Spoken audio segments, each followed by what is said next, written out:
नमस्कार। आज कुछ तकनीकी कारण से देरी हो गई। स्टूडियो की शिफ्टिंग के कारण इधर का उधर उधर का इधर हो गया। तो hope everything is perfectly fine now and आप सब भी अच्छे होंगे, ये उम्मीद मैं करता हूँ।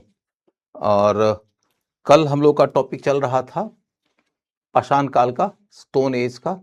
आज हम लोग अब उसी टॉपिक के अंदर उसके दूसरे पार्ट की ओर चलते हैं और उसके बाद में जब ये सेक्शन खत्म हो जाएगा हमारा, तो इसके बाद में हम लोग चलेंगे ताम्रपाषाण काल की ओर। और ताम्रपाषाण काल के बाद में जो हमारा आगे का टॉपिक आता है वो इंडस वैली सिविलाइजेशन का आएगा। तो फिर वो तो अपने जगह पर आएगा ही आएगा।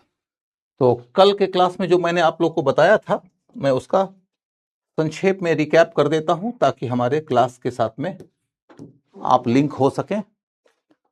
तत्काल इधर देखें, सचिन, निशांत, गुरजोत, रवि, पीयूष, सब लोगों को नमस्कार, गुड इवनिंग।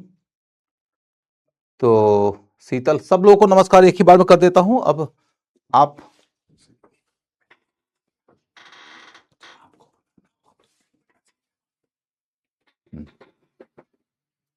तो सब लोग को एक बार में ही नमस्कार कर देता हूं। संजना, प्राण, मुस्कान, रुद्रा, खुशी, प्रांसी, रवि, प्रवेश, सुयश, ठीक है। तो कल हम लोगों ने जो टॉपिक किया था वह टॉपिक था स्टोन एज का, और स्टोन एज के अंतर्गत हमने सबसे पहले ये कर लिया था कि मानव का विकास का क्रम क्या है। मानव के विकास के क्रम को कंप्लीट करने के बाद मैंने बता दिया था कि स्टोन एज हमारा पूरा ऐतिहासिक काल की श्रेणी में आता है। उसको खत्म कर देने के बाद में फिर हम लोग मुड़े थे कि स्टोन एज के कुल 3 चरण हैं। पहला चरण है जिसको हम पूरा पाषाण काल कहते हैं, माने पेलियोलिथिक एज। दूसरा मेसोलिथिक एज। तीसरा नियोलिथिक एज, माने पूरा पाषाण, मध्य पाषाण और नवपाषाण। पूरा पाषाण काल को लेकर हमारी चर्चा संपन्न हो चुकी है। और फिर पूरा पाषाण काल से संबंधित जो भी उपलब्धियां थी, चाहे उस दौर में मानव के विकास का क्रम हो, चाहे मानव के द्वारा बनाए गए औजारों का प्रश्न हो, चाहे उनके द्वारा खोजी गई अग्नि का प्रश्न हो, ये सब हमने कंप्लीट कर लिया था। हम लोग यह चर्चा कंप्लीट कर लेने के बाद अब मुड़ जाते हैं मध्य पाषाण काल की ओर। मध्य पाषाण काल की ओर चल के देखें।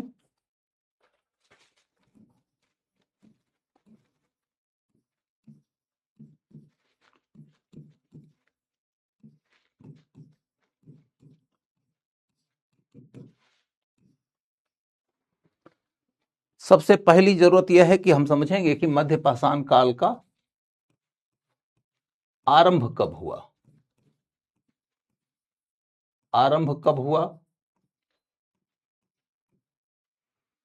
इसके बाद देखेंगे कि भारत में इनका प्रसार कहां हो रहा है।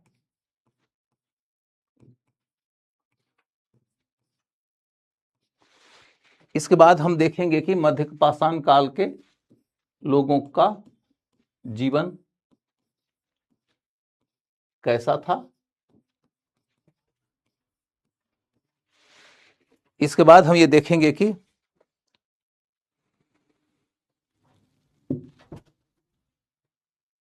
इनका उपकरण कैसा था।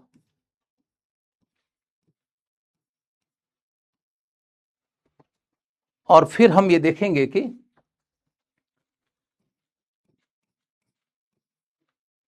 मध्य पाषाण काल एक संक्रमण काल था, बेसिकली संक्रमण काल था।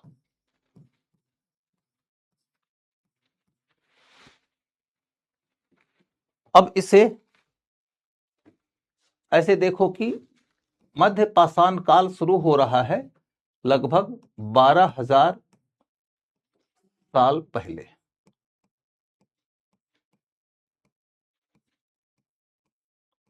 12,000 साल पहले। इसके नीचे लिखो, इसका कारण यह था कि इसका कारण यह था कि होलोसीन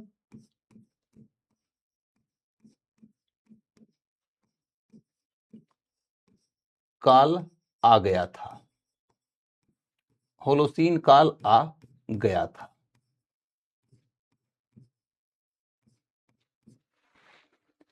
आप यदि बोलोगे कि होलोसीन काल क्या है, तो ये ज्योग्राफी से जुड़ा हुआ कॉन्सेप्ट है। जब हम पुरापाषाण काल के दौर में थे, तो उस दौर में ज्योग्राफिकल एरा के रूप में प्लेस्टोसीन का काल था। प्लेस्टोसीन का काल बहुत अधिक ठंडा का काल था, बर्फ चारों तरफ जमा हुआ था, बहुत कम क्षेत्र ऐसे थे जहां मानव निवास कर सकता था, या कि वो कुछ खेती वगैरह काम कर सकता था, या कि जहां वनस्पतियां ठीक से विकसित हो सकती थी। इस वजह से उस दौर में मानव के विकास की गति बहुत धीमी रही। लेकिन होलोसीन के काल में गर्म हवाओं का झोंका चलना शुरू होता है और इसके कारण बड़े पैमाने पर बर्फ पिघल जाते हैं।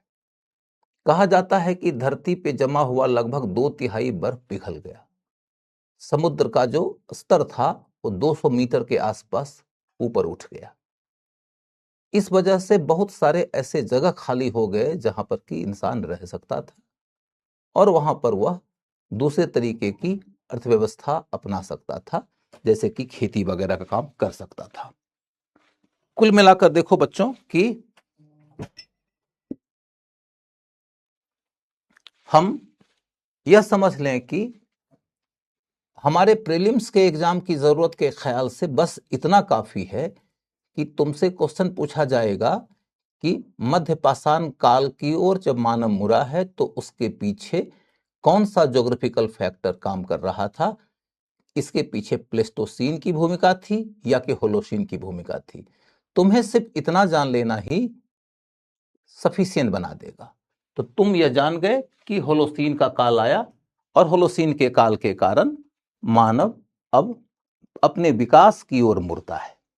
यहां से मध्य पाषाण काल की शुरुआत होती है। मध्य पाषाण काल के क्षेत्र की ओर चलकर देखो। इसके क्षेत्र की बात यदि करें तो हम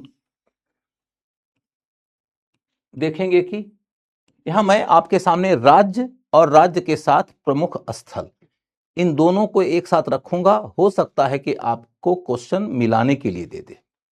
ठीक है बच्चों, आप लोग अपना बात करना बंद कर दो। हाँ, पहले से ही 20 मिनट का विलंब हो चुका है। हालांकि मैं विलंब का नुकसान नहीं होने देना चाहूंगा, मैं चाहूंगा कि मैं क्लास पूरा कर दूं। लेकिन अब नहीं बच्चे, मैं क्लास के दौरान मैसेज को इग्नोर करने की कोशिश करूंगा, लेकिन इग्नोरेंस टीचर का एरोगेंस होता है। बेसिकली कोई भी टीचर क्लास में बच्चों की बातचीत को इग्नोर करना शुरू कर रहा है, इसका मतलब है कि उसको बच्चों से मोहब्बत नहीं है, या टीचर एरोगेंट हो रहा है कि तुम लोग कुछ भी करते रहते हो, तुम लोग तो बकवास करते हो, नॉनसेंस करते हो, मैं तो तुम्हें नजरअंदाज करूंगा। मैं नहीं करना चाहता, मैं तुम लोगों को नजरअंदाज नहीं करना चाहूंगा। मैं चाहूंगा कि तुम ही लोग समझदार बनो और बेवजह की बातें मत करो। ठीक है, और मेरा यकीन है कि सारे बच्चे समझदार हैं।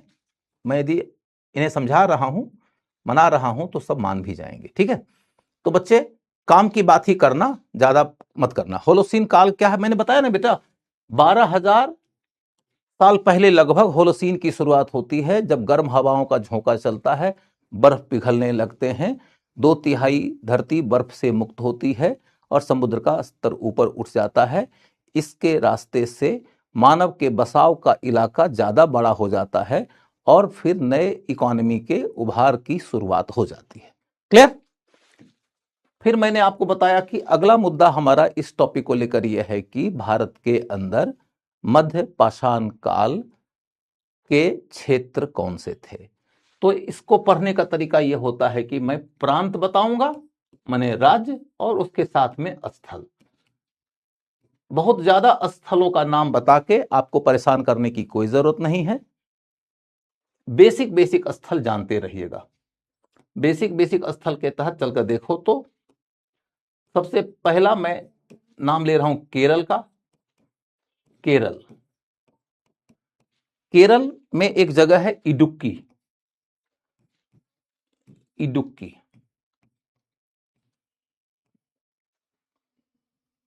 इसके बाद तमिलनाडु,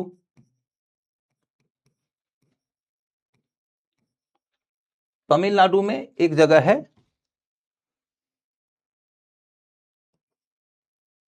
टी नरिसपुर,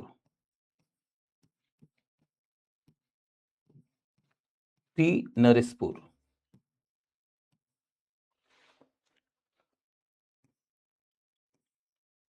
एक जगह गुजरात में है, गुजरात में लंघनाज, लंघनाज।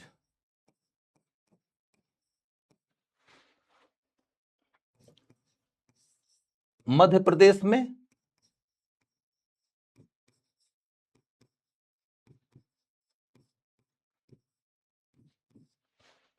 भीमबेटका,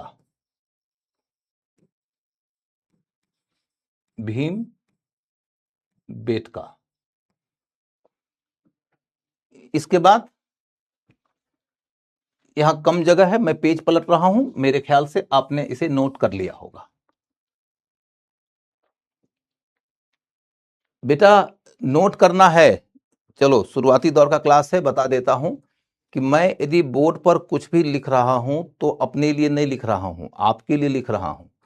अतः यदि मैंने लिखा, मैं बोल भी रहा हूं, लिख भी रहा हूं, तो आप ही के लिए नहीं लिख रहा हूं। इसलिए आपको एक एक वर्ड नोट करते चलना है।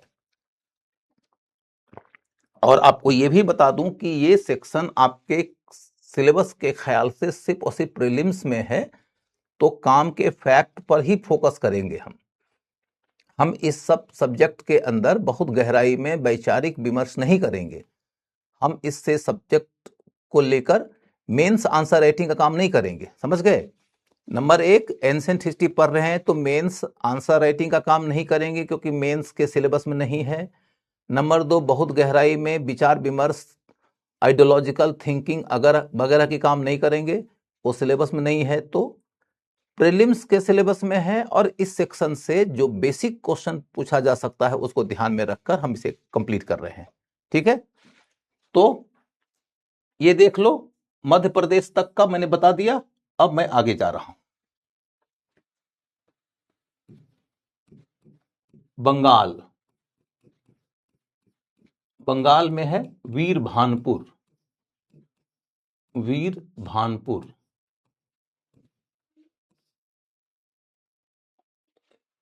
एक सेकंड, डी था ना, ई। एफ, उड़ीसा, उड़ीसा में संभल, संभलपुर। और उत्तर प्रदेश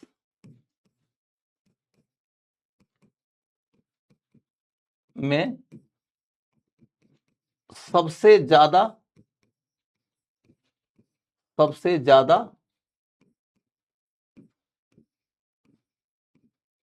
मध्य पाषाणिक स्थल मिले हैं, सबसे ज्यादा मध्य पाषाणिक स्थल मिले हैं।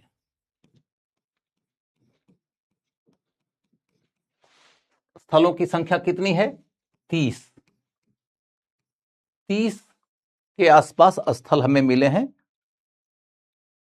समझा देंगे बेटा, पहले लिख लो ना। सीखा बेटा, समझा देंगे, एक एक पॉइंट समझा दूंगा मैं आपको, लेकिन सिर्फ समझा दूंगा तो काम तो आएगा ना। पहले लिख लो, फिर मैं पक्का समझाऊंगा, इसकी चिंता मत करना। मैंने कहा था यहां पर गुजरात बोल रहा है एक बच्चे ने, तो गुजरात में लंघनाज एक जगह है, बस इतना, लंघनाज। उत्तर प्रदेश हो गया। राजस्थान, राजस्थान में बगौर जगह है,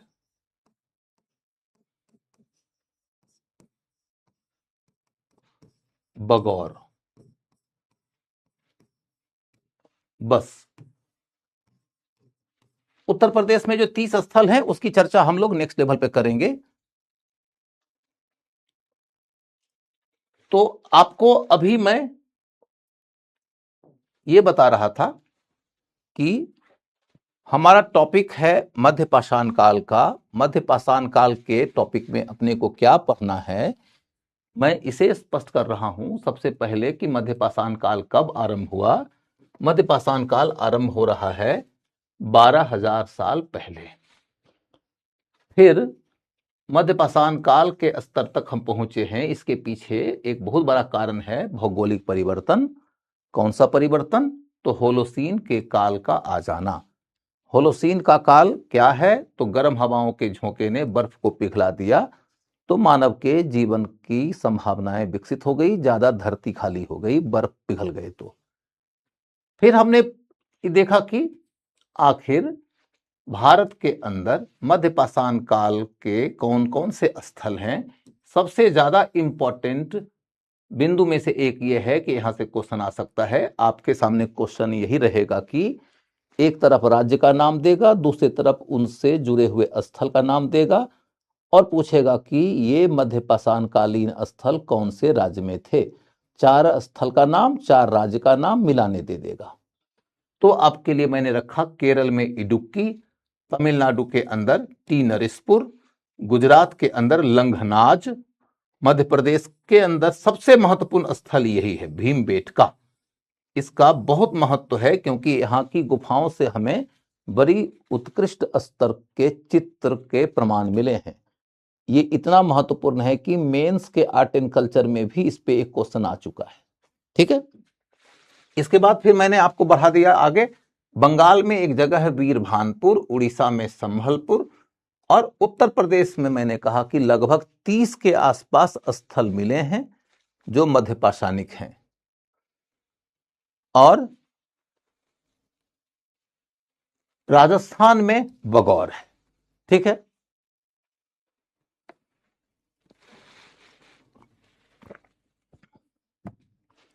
अब देखो बच्चों, इसके पश्चात हमें इधर की ओर मुड़ना है कि मध्य पाषाण काल के लोगों का जीवन स्तर कैसा था, इसके ऊपर फोकस करते हैं। मध्य पाषाण काल के लोगों का जीवन स्तर कैसा था।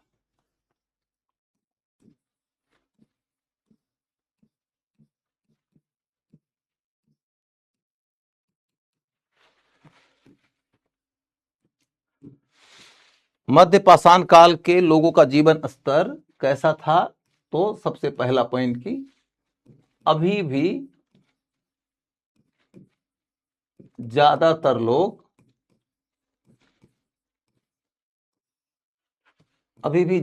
लोग शिकार एवं खाद्य संग्रहण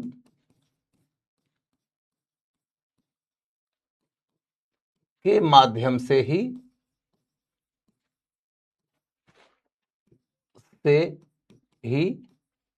आजीविका पाते थे। यानी कि लोगों का खाना पीना कैसे चलता था? तो या तो पशुओं को मार करके उनको पका के खा लेते थे तो उनका भोजन हो जाता था, या फिर कंदमूल फल फूल आदि कहीं से तोड़ के लाते थे और वो खा लेते थे। इसी से उनकी आजीविका चलती थी।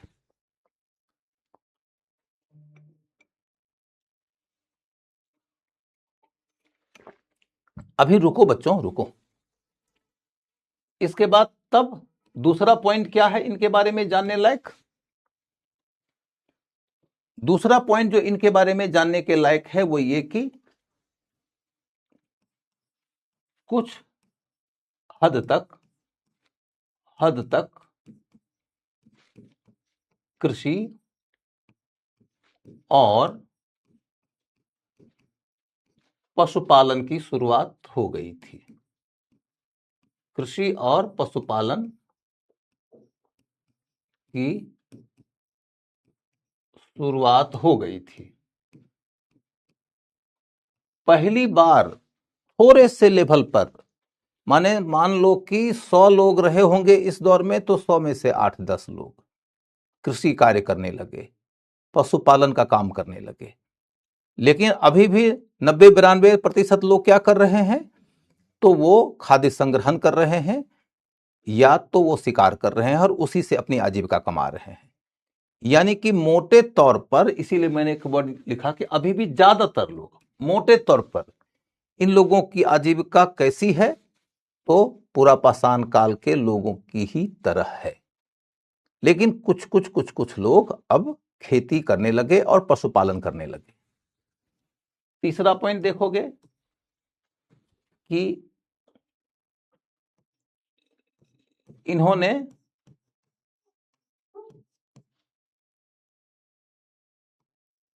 कलात्मक विकास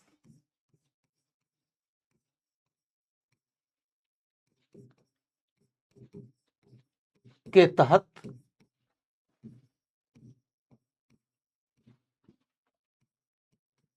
गुफाओं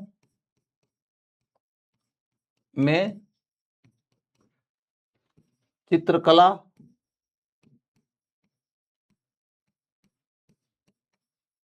का विकास किया।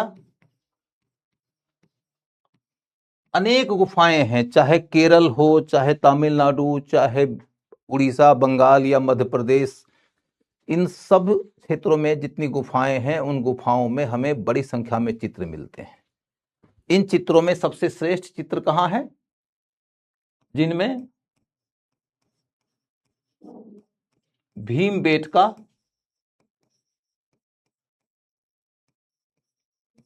के चित्र सर्वश्रेष्ठ हैं। भीमबेटका के चित्र सर्वश्रेष्ठ हैं। क्लियर है?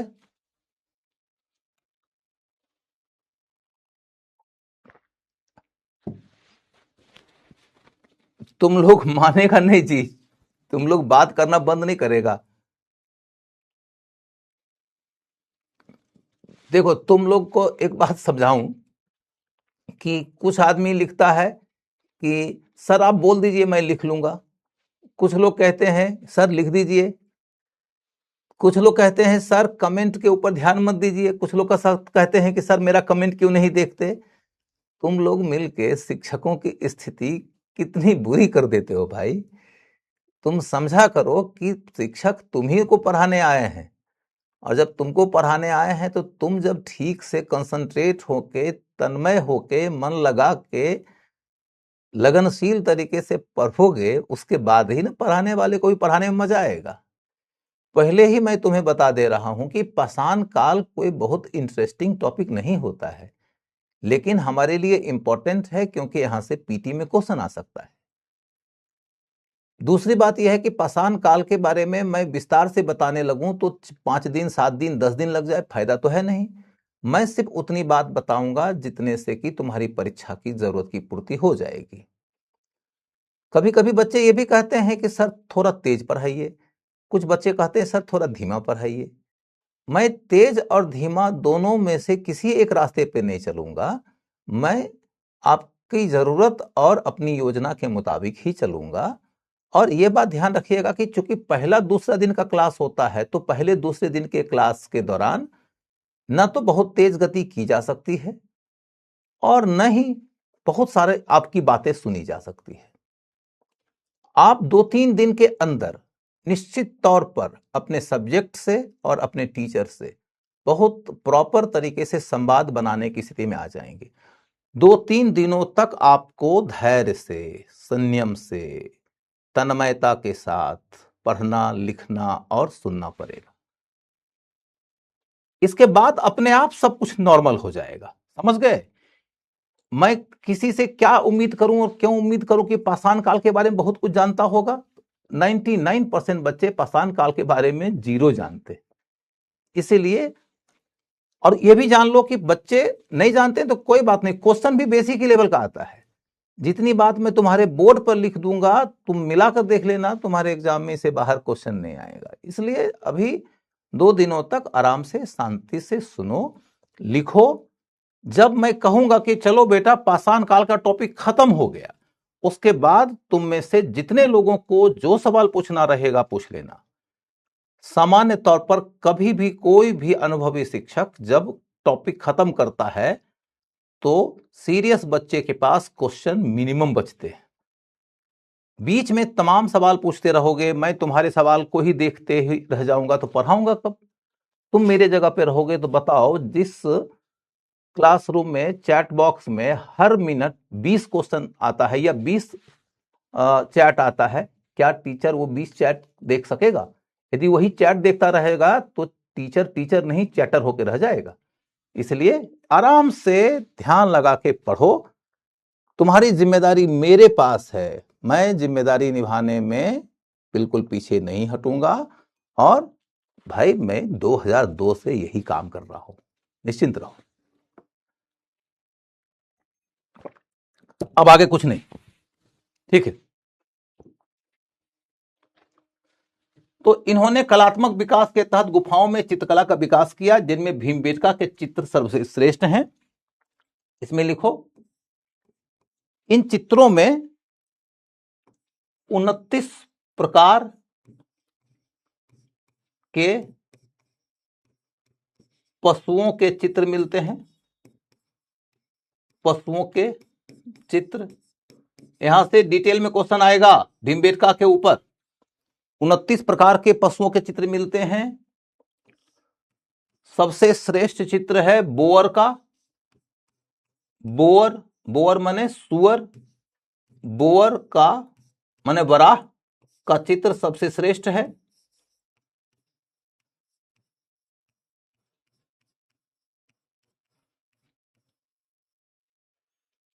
सोलह प्रकार के रंग मिले हैं। 16 प्रकार के रंग मिले हैं, जिनमें लाल और सफेद रंग सबसे महत्वपूर्ण है। लाल और सफेद रंग सबसे महत्वपूर्ण है।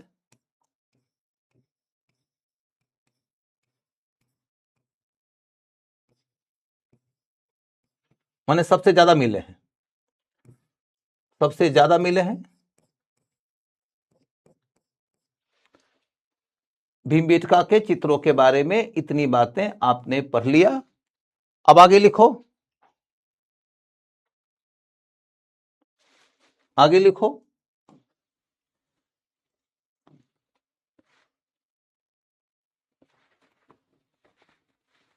कुछ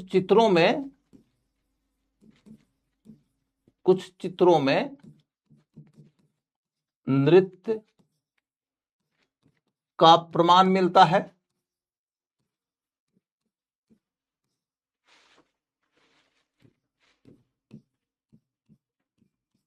कुछ में अनुष्ठान, अनुष्ठान माने पूजा पद्धति, अनुष्ठान का।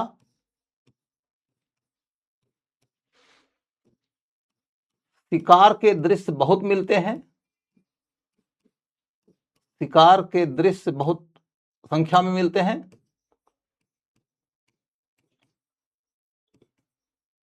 शिकार के दृश्य अधिक संख्या में मिलते हैं। इसके बाद महिलाएं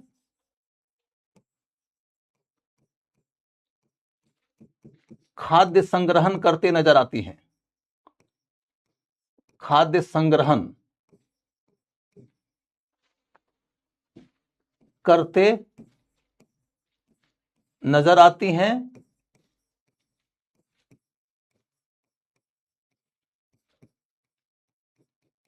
और पुरुष ज्यादातर शिकार,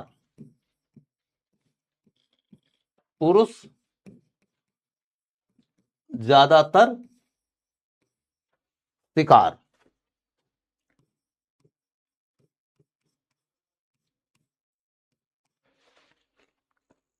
इससे लगता है कि कार्य विभाजन शुरू हो गया था।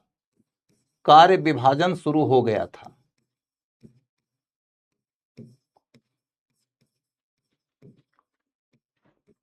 इससे लगता है कि कार्य विभाजन शुरू हो गया था। कुछ भी मुश्किल नहीं है प्रिया, तुम अभी सुनो तो लिखो तो। जब लिख लोगी, टॉपिक खत्म हो जाएगा, उसके बाद तुम कहना कि क्या सच में मुश्किल था।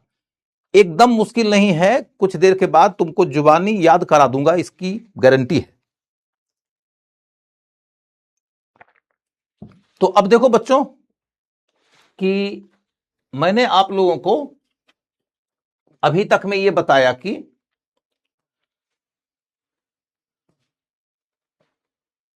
हमारा आज का टॉपिक है मध्यपाषाण काल। मध्यपाषाण काल का मतलब पुरापाषाण काल के बाद का काल और नवपाषाण काल के पहले का काल। मध्यपाषाण काल की अवधि क्या है? लगभग 12,000 साल पहले इसकी शुरुआत हुई थी। मध्यपाषाण काल क्यों शुरू हुआ था? क्योंकि हम प्लेस्टोसीन के भौगोलिक काल से निकल गए थे और होलोसीन के काल में आ गए थे। इस काल में क्या हुआ था? गर्म हवाओं का झोंका चला, बहुत सारे बर्फ पिघल गए और धरती बर्फ से खाली हुई, जीवन बदलने लगा। अगला पॉइंट, भारत के अंदर मध्यपाषाण काल के प्रमुख स्थल कौन से हैं? तो सबसे पहला क्वेश्चन आएगा, क्या भारत में अनेक स्थलों से मध्यपाषाणी जीवन की जानकारी मिलती है? तो उत्तर है हाँ। केरल, तमिलनाडु, महाराष्ट्र, गुजरात, मध्य प्रदेश, उत्तर प्रदेश, बिहार, उड़ीसा, बंगाल, राजस्थान, ऐसे अनेक प्रदेश हैं जिन प्रदेशों से हमें मध्य पाषाणी काल के जीवन की जानकारी मिलती है। तब अगला मुद्दा आता है कि चलो ठीक है, उन प्रदेशों से कौन कौन से स्थल मिले हैं। मैंने प्रदेश और स्थल का नाम का एक लिस्ट आपके बोर्ड पर तैयार करा दिया। इसके बाद मैं पीपीटी के माध्यम से कुछ फोटोज भी दिखा दूंगा तो आपकी क्लैरिटी और बन जाएगी। अभी तो बस इतना कि मध्यपाषाण काल की जानकारी भारत के अनेक प्रांतों से मिली है। उन प्रांतों से हमें अनेक स्थल मिले हैं, जिन स्थलों के प्रमाणों की जांच करने से लगा कि अरे ये तो मध्यपाषाण काल में आ गए थे। तो सवाल ये उठता है कि मध्यपाषाण काल में आ गए थे, इसका क्या मतलब है? क्या ऐसी खास बात है कि हम उन स्थलों के जीवन के बारे में कहते हैं कि ये लोग मध्यपाषाणिक जीवन जी रहे थे? तो नंबर एक बात ये कि वहां अभी 100 में से 90, 92, 95% लोग यद्यपि कि पिछले युग की ही तरह शिकार पर ही जीवन जी रहे थे और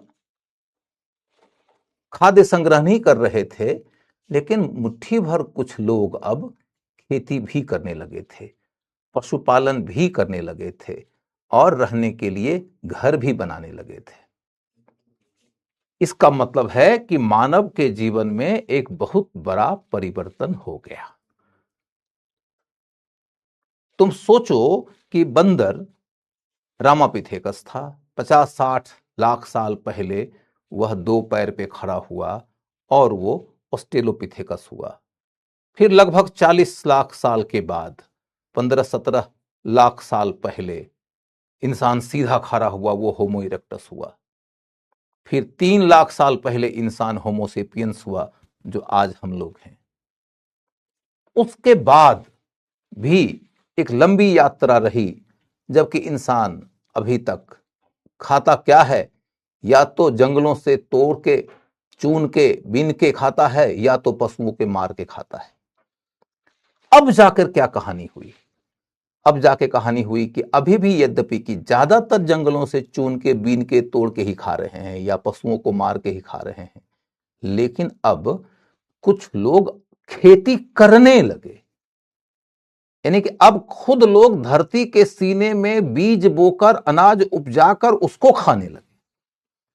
इसी को कहते हैं एग्रीकल्चर। दूसरी ओर अब जाकर कुछ लोग पशुओं का पालन करने लगे। पहले तो मानव और पशु के बीच में बस इतना ही नाता था कि पशु को मौका मिल जाएगा तो मार के मनुष्य को खा जाएगा, मनुष्य को मौका मिल जाएगा तो मार के पशु को खा जाएगा। लेकिन अब की स्थिति यह है कि कुछ लोग, अभी भी बहुत लोग नहीं, कुछ लोग पशुपालन करने लगे। मैंने आपको फिर ये बताया कि ये लोग सिर्फ खेती करने लगे और पशुपालन करने लगे, इतनी ही बात नहीं है, ये इंटेलेक्चुअल होने लगे। इंटेलेक्चुअलिज्म के तहत देखोगे तो इन लोगों ने यह प्रमाण दिया है हम लोगों के लिए कि जिन गुफाओं में ये रहते थे उन गुफाओं में इन्होंने बड़े पैमाने पर पेंटिंग किया है। हमें पेंटिंग का प्रमाण अनेक प्रांतों की गुफाओं से मिलते हैं, लेकिन आपके काम के लायक जो सबसे महत्वपूर्ण पेंटिंग है वो कौन सा? मध्य प्रदेश के भीमबेटका के गुफाओं से प्राप्त होने वाले पेंटिंग। उन पेंटिंग्स को यदि तुम देखो तो पेंटिंग्स यदि पढ़ोगे तो क्या पढ़ोगे? पेंटिंग्स पढ़ने के क्रम में ये मालूम होना चाहिए कि क्या पढ़ना चाहिए, तो हमारे क्वेश्चन पकड़ में आ जाते हैं। पेंटिंग बनाओगे तो निर्माण के लिए कोई सामग्री चाहिए ना, कि जिस पे निर्मित करोगे। तुम पेंटिंग कपड़े पे कर सकते हो, कागज पे कर सकते हो, बर्तन पे कर सकते हो, घरों के दीवालों पे कर सकते हो। इन्होंने कहां किया? गुफाओं के दीवालों पर। पहली बात क्लियर हो गई, गुफा के दीवार पे पेंटिंग किया। दूसरी बात, जब पेंटिंग करोगे तो पेंटिंग का विषय चाहिए, किसी न किसी विषय की ही ना पेंटिंग करोगे। तो किसकी पेंटिंग किया? पशु की, प्रकृति की, या पूजा पद्धति की जो अनुष्ठान वगैरह फॉलो करते थे उसकी, या शिकार करते हुए मानव की, नृत्य करते हुए मानव की, या खाद्य संग्रहण करते हुए मानव की। इन सभी विषयों की पेंटिंग की गई। इसके तहत आपके सामने मैंने क्या क्या रखा? मैंने कहा कि देखो ये पेंटिंग कर रहे हैं किसकी?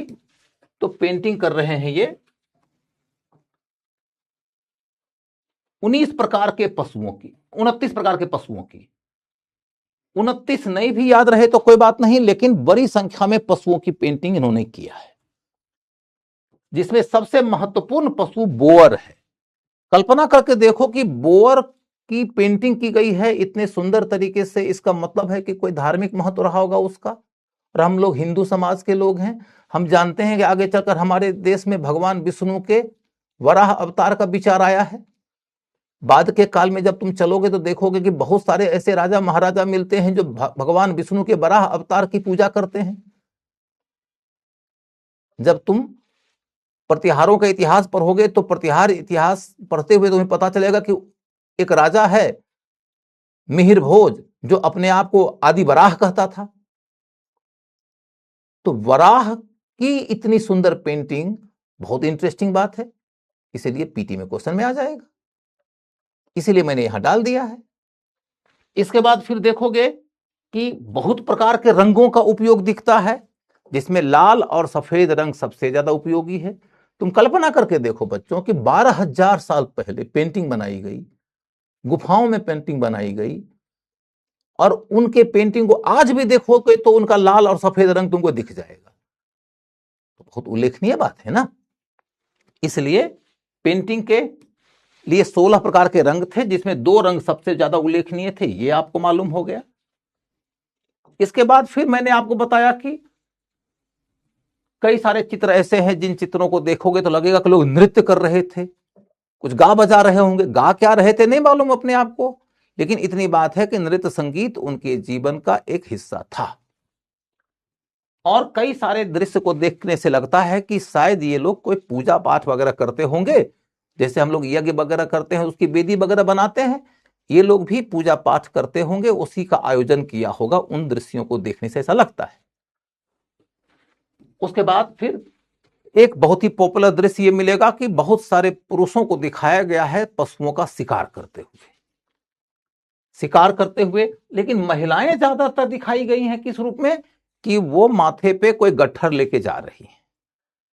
महिलाएं प्राय माथे पे गट्ठर लेके जाते हुए दिखती हैं और पुरुष शिकार करते हुए दिखते हैं।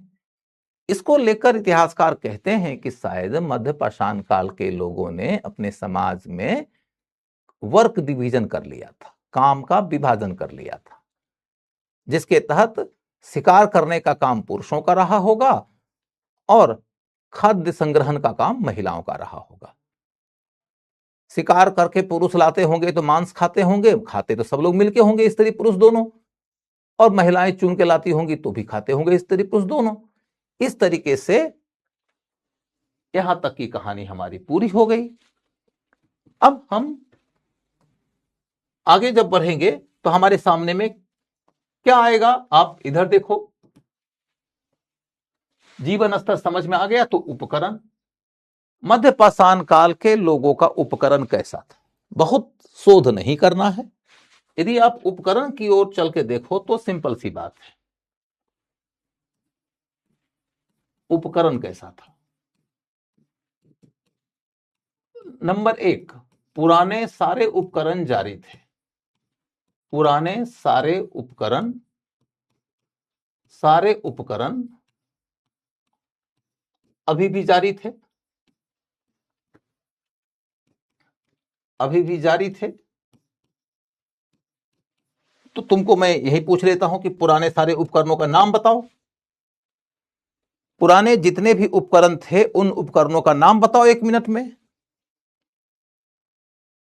हम देख सकते हैं कि चॉपर था, चॉपिंग था, हैंड एक्स था, उसके बाद बिदरनी, और उसके बाद में स्क्रैपर। तो इनमें से कोई उपकरण खत्म नहीं हुआ। पहले से भी कहीं ज्यादा क्वालिटी के साथ, पहले से भी कहीं ज्यादा धार के साथ, आकार में छोटे होते हुए, पकड़ के लिए बेहतर होते हुए आज भी मौजूद है। लेकिन तुमसे यदि कोई पूछेगा कि मध्य पाषाण काल के उपकरणों में कौन सा ऐसा उपकरण है जो मध्य पाषाण काल के दौर में ही अस्तित्व में आया, हर युग की एक पहचान होती है। मध्य पाषाण काल के उपकरणों की पहचान यदि करे कोई प्रतिनिधि विशेषता कोई पूछे जो इन्हीं के काल में अस्तित्व में आया है, इसके पहले नहीं था, उसको बोलते हैं लघु पाषाण। लघु पाषाण, अंग्रेजी में बोलते हैं उसको माइक्रोलिथ। माइक्रोलिथ, लघु पाषाण माने पाषाण के छोटे आकार के उपकरण। इन सबों में तुम देखोगे कि भाला, कटार, इस तरीके के उपकरण आपको इस दौर में मिलने लगेंगे। तीर, भाला, कटार, तीर, ऐसे उपकरण आपको इस दौर में मिलने लगेंगे। आप लोगों ने चॉपर, चॉपिंग, हैंडेक्स वगैरह बता दिया। That's very pleasing, very pleasing, and I am very happy कि आपने बताया। ठीक है, अब देखो बच्चों,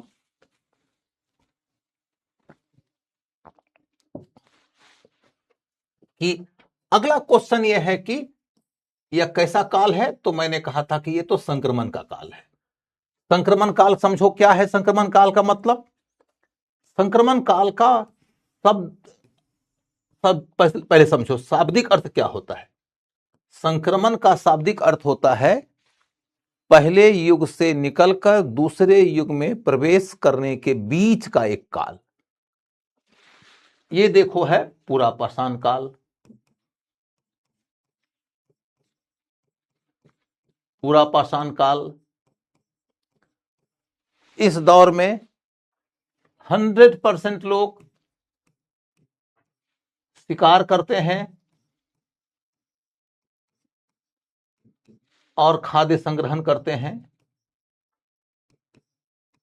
माने अभी तक इस दौर में एक भी आदमी नहीं मिलेगा जो कि शिकार और खाद्य संग्रहण से अलग किसी तरीके से अपनी आजीविका जुटाएगा।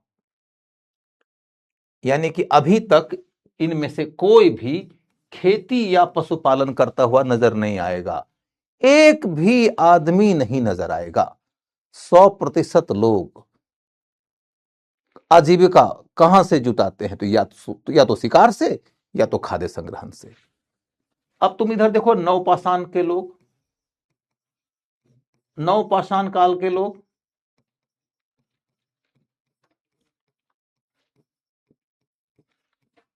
जब तुमको कोई बोलेगा कि नवपाषाणिक लोगों की क्या विशेषता थी, तो हम कहते हैं कि ये लोग कृषक थे।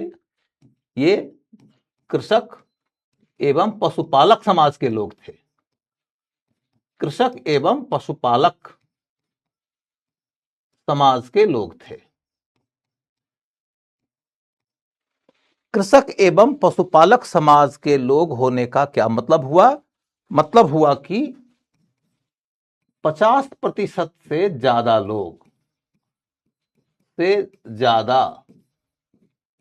लोग अब कृषक या पशुपालक हो गए थे।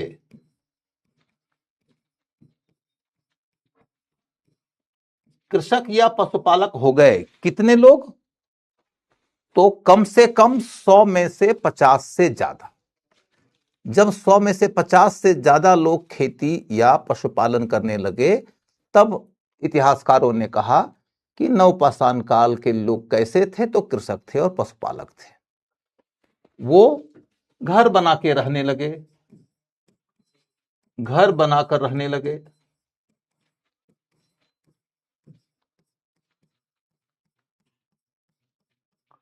अभी मैं नवपाषाण काल के बारे में और ज्यादा विस्तार में बताऊंगा कुछ देर के बाद, जब मैं नवपाषाण काल के हेडिंग के तहत पढ़ाऊंगा। नवपाषाण काल के बारे में अभी आपको जितना भी पता चला वो सिर्फ परिचय समझना, और इसलिए बताया ताकि मैं आपको मध्यपाषाण काल के बारे में ज्यादा स्पष्ट समझ दे सकूं। तो ये देखो कि 100 में से कितने लोग पूरा पाषाण काल के दौरान खेती या पशुपालन करते थे? तो 0।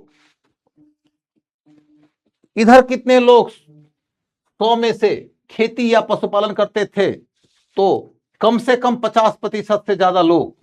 और इधर मुट्ठी भर लोग, इधर मुट्ठी भर लोग।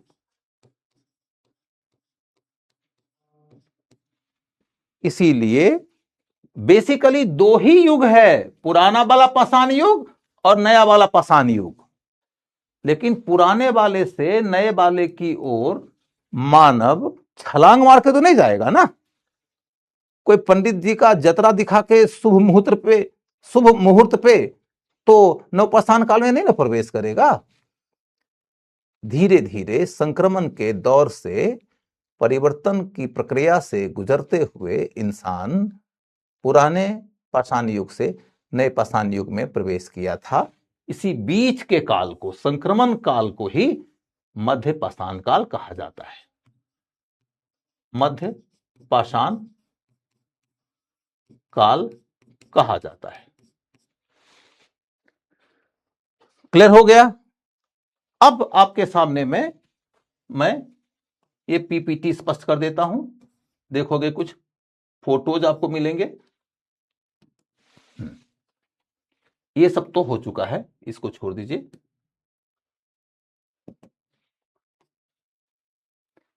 अपर पेलियोलिथिक माने, सॉरी पेलियोलिथिक ओवर, पहले अपर छोड़ दो। पेलियोलिथिक माने पूरा पाषाण काल, ये मैंने कल बता दिया था। मेसोलिथिक माने मध्य पाषाण काल, आज बताया।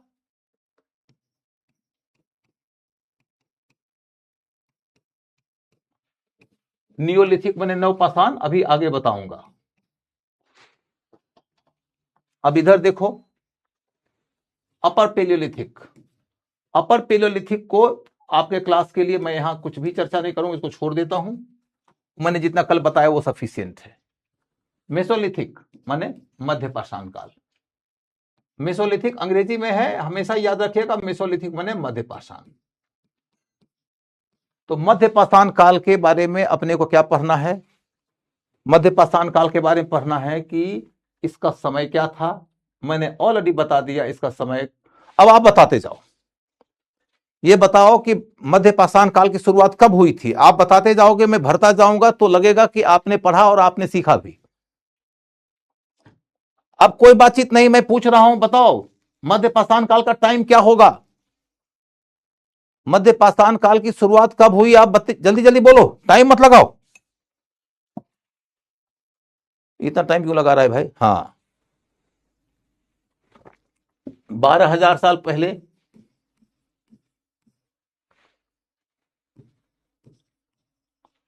इसके बाद बताओ, ये प्लेस्टोसीन के काल का था या कि होलोसीन के काल का था?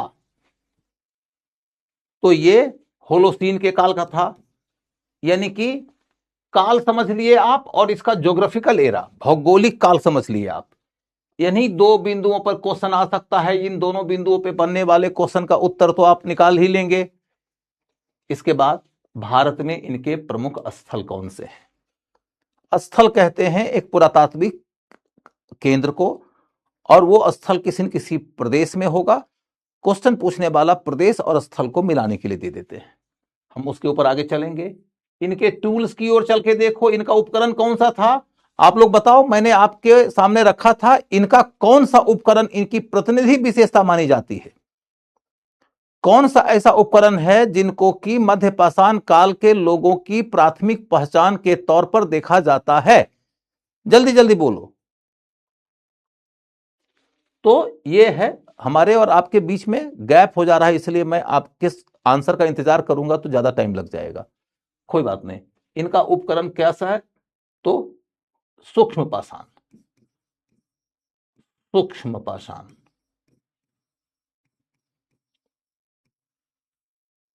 ठीक है। अब देखो इनका इकोनॉमी कैसा था। इनके इकोनॉमी के बारे में मैं आपको बता चुका हूं कि अब ये लोग कुछ कुछ लोग कृषि और पशुपालन करने लगे थे। ज्यादातर लोग अभी भी खाद्य संग्रहण या शिकार ही करते थे। क्लियर है? सोसाइटी में देखो अभी भी ये खाना बदोश लोग हैं, खाना बदोश है। अभी भी ये ज्यादातर लोग खाना बदोश हैं। खाना बदोश का मतलब क्या होता है? खाना बदोश का मतलब होता है कि आज यहां तो कल वहां है ठिकाना। घुमंतू लोग, नोमैडिक लोग हैं। लगभग 100 से 125 लोगों के बीच का एक जत्था रहता था इनका, और वो सब मिलके एक जगह से दूसरी जगह चलते रहते थे। खाना बदोश लोग हैं। दूसरी बात मैंने आपको बताया कि इन लोगों ने कार्य विभाजन शुरू कर दिया था। याद है आप लोग को? कार्य विभाजन के तौर पर क्या हुआ था कि महिला की पेंटिंग जो मिली है उसमें ज्यादातर वो खाद्य संग्रहण करते नजर आती हैं और पुरुष ज्यादातर शिकार करते नजर आते हैं। बस इतने काम की बात है। कल्चर के तौर पर देखो तो मैंने बताया कि इनके धर्म की जानकारी हमें मिल रही है कि ये लोग अनुष्ठान का काम करते थे। धर्म का स्वरूप क्या है हमें ज्यादा मालूम नहीं, क्वेश्चन आएगा नहीं। नृत्य संगीत से ये लोग खूब वाकिफ थे, इसकी जानकारी अपने को खूब मिल जाती है। सबसे ज्यादा काम के लायक जो बात है पूछने योग्य वो है इनकी पेंटिंग। पेंटिंग के बारे में सबसे पहली बात जो पूछ सकते हैं वो ये कि क्या सिर्फ और सिर्फ भीमबेटका से हमें मध्य पाषाण काल की पेंटिंग मिली है? तो उत्तर होगा नहीं। अनेक प्रदेशों में अनेक गुफाओं के दीवालों से हमें पेंटिंग मिली है। दूसरी बात, सबसे अच्छी पेंटिंग कहां से? भीमबेटका से। थोड़े डिटेल में जाएंगे तो किसके बारे में जाएंगे? सिर्फ भीमबेटका के बारे में जाएंगे। भीमबेटका के गुफाओं की पेंटिंग के बारे में क्या बताया? सबसे पहली बात, पेंटिंग पर जब भी कोई क्वेश्चन आएगा तो आएगा कि लघु पेंटिंग है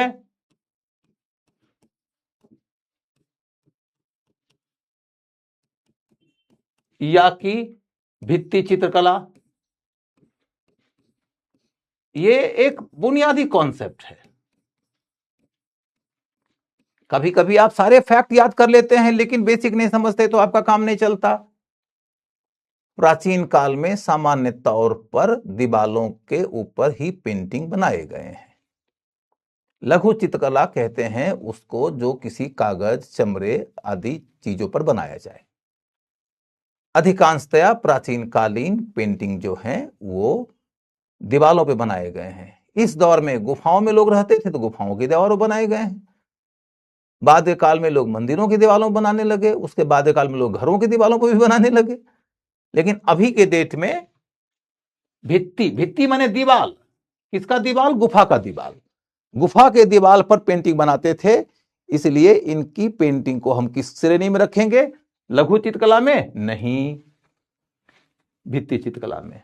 अब देखो कि यहां से जब क्वेश्चन आएगा, सारे बच्चे जो एक से एक दुर्लभ दुर्लभ तथ्य रटे हुए हैं वो मारे जाएंगे, और वो बच्चे जो बेसिक कॉन्सेप्ट क्लियर रखते हैं उनसे बन जाएगा कि भैया पाषाण काल का दौर है, लघु चित्रकला कहां से आएगा, भित्ति चित्रकला होगा।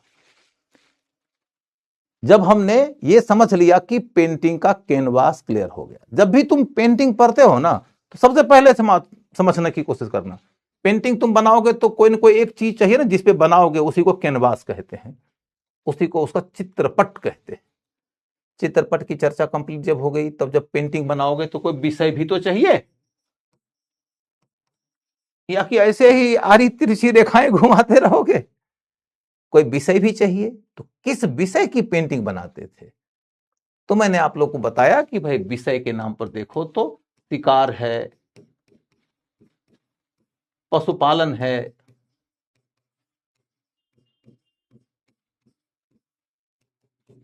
खाद्य संग्रहण है,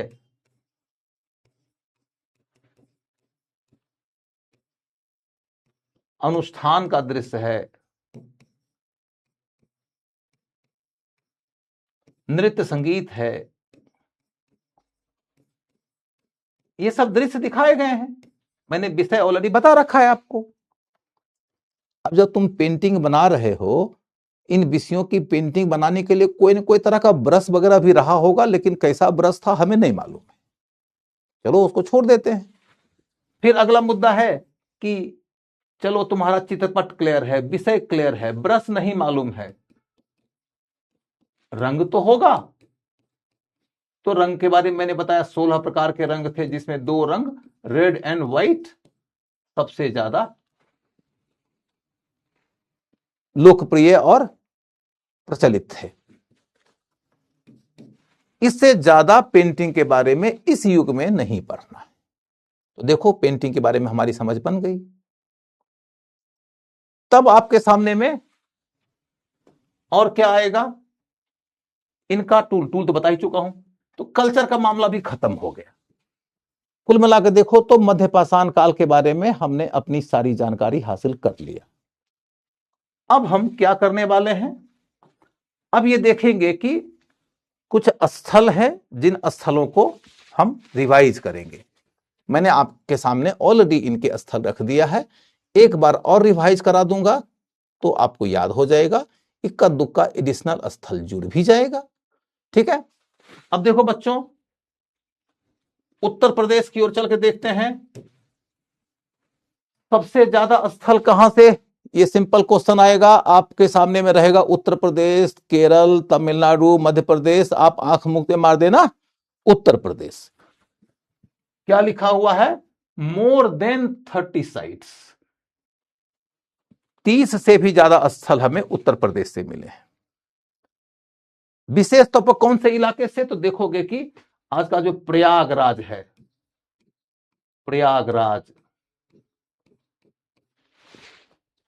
प्रयागराज के अलावे देखोगे कि मिर्जापुर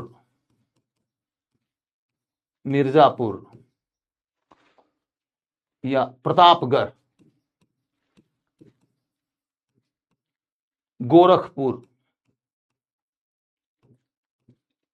यही सब क्षेत्र हैं जहां से कि हमें मध्य पाषाण काल के लोगों के जीवन के बारे में काफी विस्तृत विकसित जानकारी मिली है। ठीक है, क्या है, सो इस टाइम में डॉग को पहली बार पालतू बनाया गया था। हाँ बेटा, अभी आ रहे हैं, तुम सही बोल रहे हो। इस टाइम में नहीं, सिर्फ एक बात पहले जान लो कि सबसे पहला पशु जिसे कि पाला गया था, डोमेस्टिकेट किया गया था, वो कुत्ता ही था। गोरखपुर हमारे साइड है, यूपी में गोरखपुर हमारे साइड है, गोरखपुर अपने आप बहुत बड़ा साइड है। ठीक है बेटा, ठीक है। अब देखो इसमें से महत्वपूर्ण स्थल है, एक है दमदमा, इसको नोट करो। दमदमा गोरखपुर का, अच्छा माफ करिए, उत्तर प्रदेश के बेलन घाटी के इलाके का एक महत्वपूर्ण स्थल है दमदमा। एक है महदहा, चौपानी मांडो, सराय नाहर, कोलडीहवा। ये सारे स्थल आपको याद करने पड़ेंगे। I am absolutely sorry to say, याद करना पड़ेगा, यहां पर बेटा कोई विकल्प नहीं है। दमदमा, महदहा, चौपानी मांडो, सराय नाहर, कोलडीहवा, ये आपको याद करना पड़ेगा। क्या याद करना पड़ेगा? ये स्थल कौन से काल के हैं? ये स्थल मध्य पाषाण काल के हैं। मध्य पाषाण काल के बाद जब तुम नव पाषाण काल में जाओगे तो देखोगे कि नव पाषाणिक जानकारी भी यहां से मिलती है। तो ये मध्य पाषाण और नव पाषाण दोनों के ही स्थल माने जाते हैं। तो क्वेश्चन इसमें ये नहीं पूछा जाएगा कि कौन से काल के हैं, क्वेश्चन पूछा जाएगा कि ये कहां मिले हैं। कहां माने ये नहीं पूछेगा कि गोरखपुर में कि उत्तर प्रदेश में, सॉरी गोरखपुर में कि मिर्जापुर में कि इलाहाबाद में कि प्रतापगढ़ में, उतना डिटेल नहीं। कहां? उत्तर प्रदेश में या बेलन घाटी के क्षेत्र में। या तो बेलन घाटी देगा या तो उत्तर प्रदेश देगा। बेलन घाटी या उत्तर प्रदेश। तो आपको स्थल का नाम और प्रदेश का नाम इसे ही याद करने पर फोकस करना है। क्लियर हो गया? राजस्थान के अंदर देखो तो बगौर और डिडवाना दो जगह है, बगौर और डिडवाना, ये दो जगह है राजस्थान में। क्लियर हो गया? इसके बाद फिर नर्मदा और तापी का क्षेत्र देखो, नर्मदा और तापी का क्षेत्र की ओर चलकर देखो तो लंघनाज, यही है गुजरात के तरफ, गुजरात के अंदर लंघनाज बहुत प्रसिद्ध स्थल है, इसे याद रखना। मद्रास टेरी है, टी नरिसपुर भी है, लेकिन एक महत्वपूर्ण स्थल टेरी है, यह भी याद रख लेना। टेरी कहां? मद्रास में। केरल में इडुक्की लिख ही चुके हो, मध्य प्रदेश में भीमबेटका लिख ही चुके हो, तो कोई दिक्कत नहीं है। अब इसके बारे में आगे विस्तार से पढ़ने की कोई जरूरत आपको नहीं है। मैं आपको अब ये पूछूं, हां इधर देखो, इनके उपकरण कौन से हैं? यही इनके उपकरण है जिनको हम सूक्ष्म पाषाण कहते हैं, सूक्ष्म पाषाण। क्लियर है? अब देखो सूक्ष्म पाषाण के बारे में थोड़ी सी व्याख्या की गई है, वो व्याख्या आपके काम की नहीं है ज्यादा, लेकिन फिर भी मैं 2-3 लाइन में इसकी व्याख्या पढ़ देता हूं ताकि दिमाग में एक छवि बन जाएगी कि माइक्रोलिथ एक छोटा सा पत्थर का उपकरण होता था जो चर्ट से बनाया जाता था और फ्लिंट से, फ्लिंट और चर्ट से बनाया जाता था। ठीक है? और टिपिकली अ सेंटीमीटर और सो इन लेंथ, 1 सेंटीमीटर लंबाई में होता था, लगभग 1 सेंटीमीटर के आसपास की लंबाई होती थी और लगभग आधा सेंटीमीटर चौड़ाई में। 1 सेंटीमीटर 1 cm इन लेंथ और ½ cm इन विड्थ, चौड़ाई में आधा centimetre. They were made by humans from around 35,000। ये सब तो छोड़ दो, इसकी ज्यादा जरूरत नहीं है, बस इतना। चर्ट और फ्लिंट से बनाए जाते थे, चर्ट और फ्लिंट से बनाए जाते थे और 1 सेंटीमीटर लंबा और आधा सेंटीमीटर चौड़ा होते थे। अब देख सकते हो ये सब भाला टाइप का उपकरण आपको खूब ज्यादा मिलेगा, नुकीला ज्यादा मिलेगा, इसकी पकड़ बेहतर होती है, इसका आकार छोटा होता है, बस यही इनकी खासियत थी। इकोनॉमिक जीवन में चलकर देखो तो आपको क्या पता चल रहा है कि सराय नाहर से हमको चावल की जानकारी मिल रही है। जितने भी उत्तर प्रदेश के स्थल मिलेंगे वही उत्तर प्रदेश के स्थल है जहां से कि भारत में पहली दफा चावल का प्रमाण मिला है। भारत के इतिहास में चावल का प्रमाण सबसे पहली बार यदि कहीं से मिला है तो बेलन घाटी के क्षेत्र से मिला है, उत्तर प्रदेश के क्षेत्र से मिला है। कोल्डिहवा, सराय नाहर, लहुरा देवा, यही सब जगह है। अब क्या मैंने बताया? Yet hunting and gathering was dominant. अभी भी अधिकांश लोग क्या करते थे? शिकार और खाद्य संग्रहण ही ज्यादातर करते थे, मुट्ठी भर लोग ये काम करने लगे थे। समाज अभी भी घुमंतु है और लगभग 100-125 के आसपास लोग जमात बना के चलते थे, यही समाज है। कल्चर में पेंटिंग बहुत डेवलप हो चुका है। पुनर्जन्म का विचार हमें दिखता है। पुनर्जन्म का विचार दिखता है कैसे? पेंटिंग में आप देखोगे कि हमें कुछ प्रमाण ऐसा मिला है जिसमें कि मालिक बोल रहा हूं, हमें प्रमाण मिला है दफनाने का। ये अपने मृतकों के शव को दफनाते थे, मृतकों के शव को दफनाते थे, दफनाने का प्रमाण मिला है। और जब दफनाते थे तो क्या करते थे, कुछ सामग्रियां डाल देते थे, कुछ सामग्रियां डाल देते थे।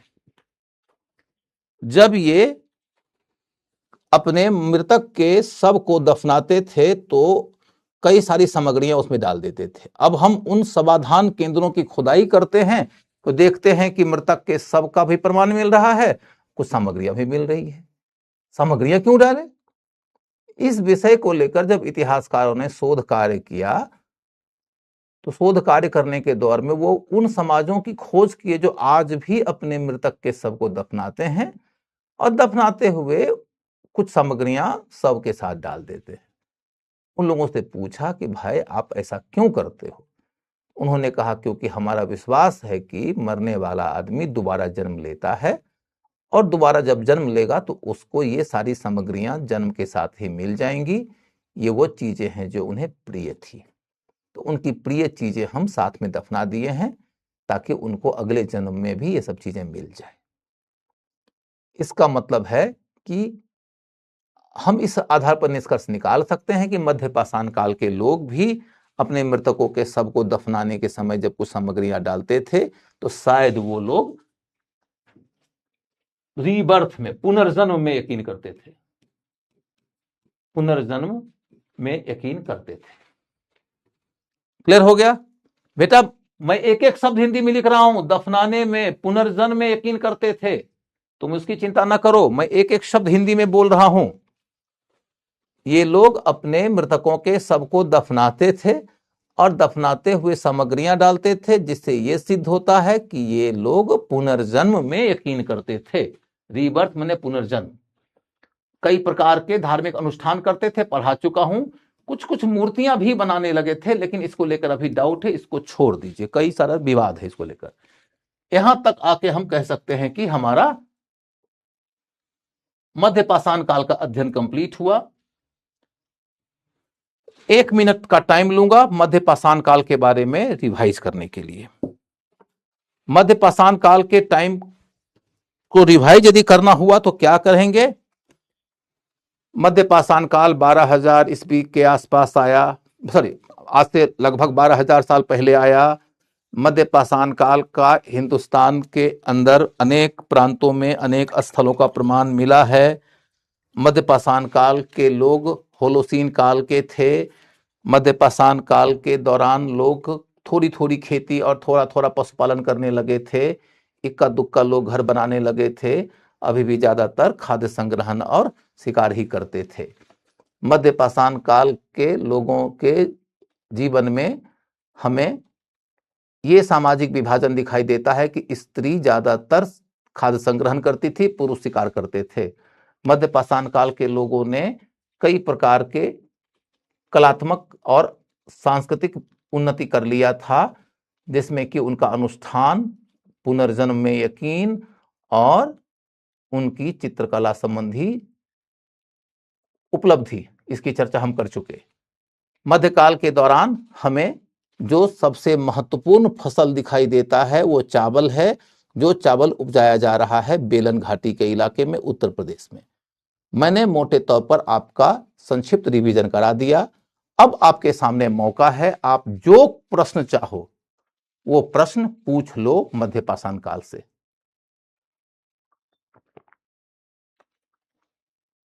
कल के नोट्स क्यों नहीं मिले बेटा, ये तो मैनेजमेंट वाले बताएंगे, वो मैं नहीं समझ पाऊंगा। आप लोगों को अब जो सवाल पूछना है पूछ लो। भोला जी आपको क्या समझ में नहीं आया, आप ये भी तो पूछो। इतने भोले न बनो भोला, सवाल पूछो।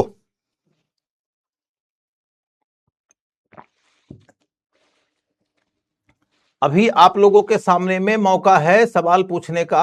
आई am waiting for your question.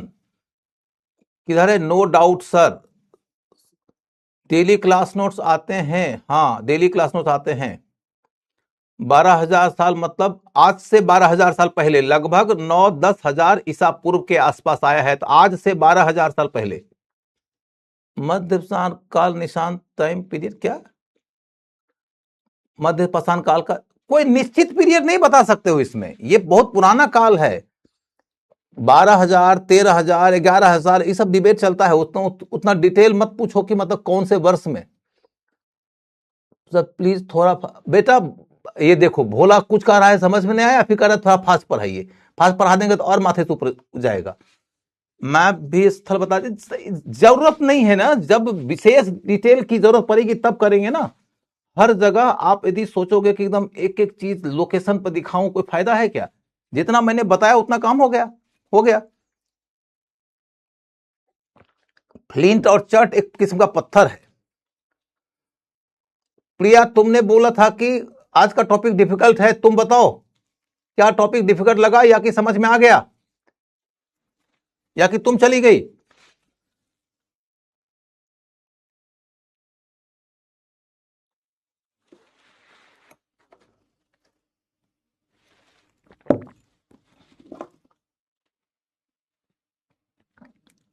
अब आप लोगों को मैं ले चलूंगा नवपाषाण स्थल की ओर, नवपाषाण कालीन स्थल की ओर, नवपाषाण कालीन स्थल।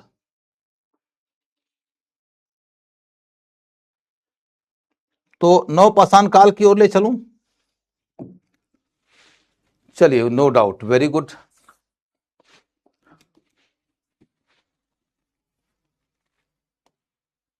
ये है नवपाषाण काल, इस सब की जरूरत बाद में होती है, पहले हम लोग टॉपिक को पढ़ना शुरू करते हैं। हेडिंग लिखो, नवपाषाण काल, नवपाषाण काल।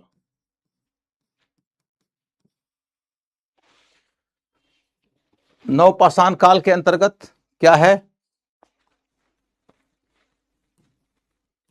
नंबर 1 इनका काल, नंबर 2 इनका क्षेत्र, नंबर 3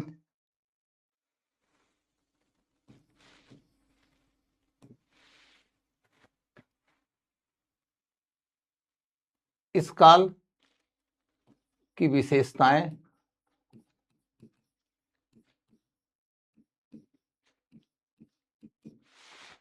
नंबर 4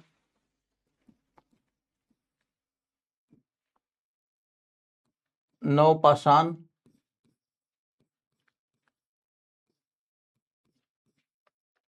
के विकास का कारण। बस इतना बेसिक पढ़ लोगे, काम हो जाएगा। नवपाषाण काल की बात पढ़ो,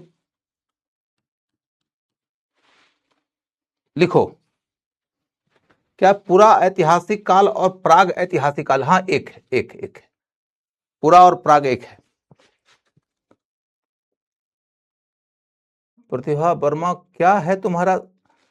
अच्छा रुक जाओ, अभी मुझे अब इसको खत्म करने दो, मैं तुम्हारे एक एक आदमी का डाउट अभी लेने लगूंगा तो मुझे दिक्कत आ जाएगी, क्योंकि जब नया टॉपिक शुरू कर देता हूं तो फिर तुम लिख के रख लो, मैं तुमको गारंटी करता हूं कि मैं तुम्हारा डाउट ले लूंगा, लेकिन अभी मुझे अब टॉपिक को लेकर आगे बढ़ने दो। तत्काल तुम अपना डाउट बोल दो, मेरे दिमाग में आ जाएगा। मेहरगढ़ तो भी आगे आने वाला है, मेहरगढ़ अभी बात मत करो। किसी ने हथनौरा के बारे में पूछा है, मैं हथनौरा बता दूंगा, कुछ देर इंतजार कर लो, अभी आने दो टॉपिक। मैं आप लोगों को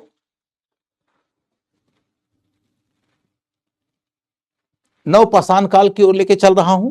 नवपाषाण काल के बारे में सबसे पहला पॉइंट है कि इसका काल क्या है। काल को लेकर मैं आप लोगों को यहां पर एक कॉन्सेप्ट दे रहा हूं, अभी लिखिएगा नहीं, सिर्फ सुन लीजिए। सिर्फ महापाषाण अभी नहीं आया है बेटा, महापाषाण बाद के काल का टॉपिक है। महापाषाण का जो टॉपिक है वो 1000 BC के आसपास का है, साउथ इंडिया का। आप एक कदम आगे बढ़ के छलांग मार के पूछ रहे हो, अभी मत पूछो। जिस टॉपिक पे फोकस करना है वहां पे फोकस करो। मैं कह रहा हूं कि नवपाषाण काल को लेकर एक फंडामेंटल कॉन्सेप्ट आपके सामने में रख रहा हूं।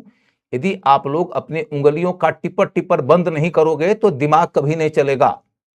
बंद करो अपनी उंगलियों का टिपर टिपर। ये फालतू टाइप के काम कर रहे हो तुम लोग। सुनने की कोशिश करो।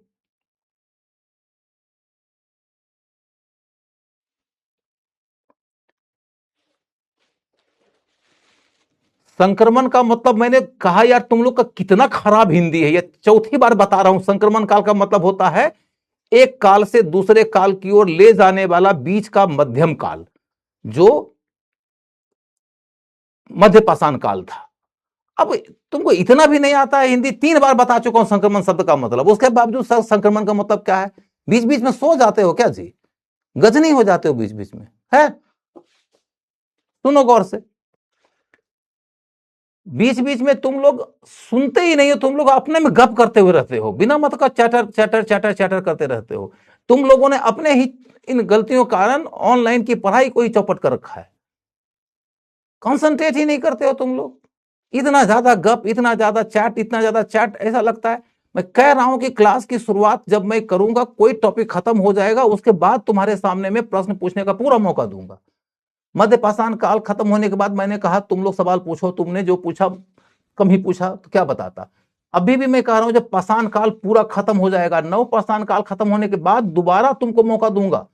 तुम चाहो तो पूरा पाषाण काल से या मध्य पाषाण काल से या नवपाषाण काल से कोई क्वेश्चन पूछ लेना।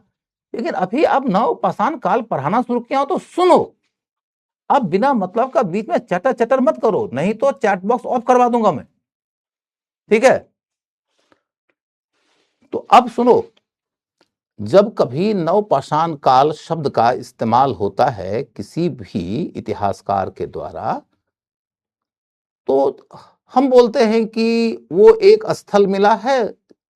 वहां के स्थल के अध्ययन से पता चलता है कि वहां के लोगों का जीवन नवपाषाणिक स्तर का था। तो कैसे बताओगे कि वो नवपाषाणिक था? कुछ तो कसौटी रखोगे। इसकी कसौटी क्या हो सकती है? काल या कि जीवन स्तर? इसकी कसौटी क्या हो सकती है? काल या कि जीवन स्तर?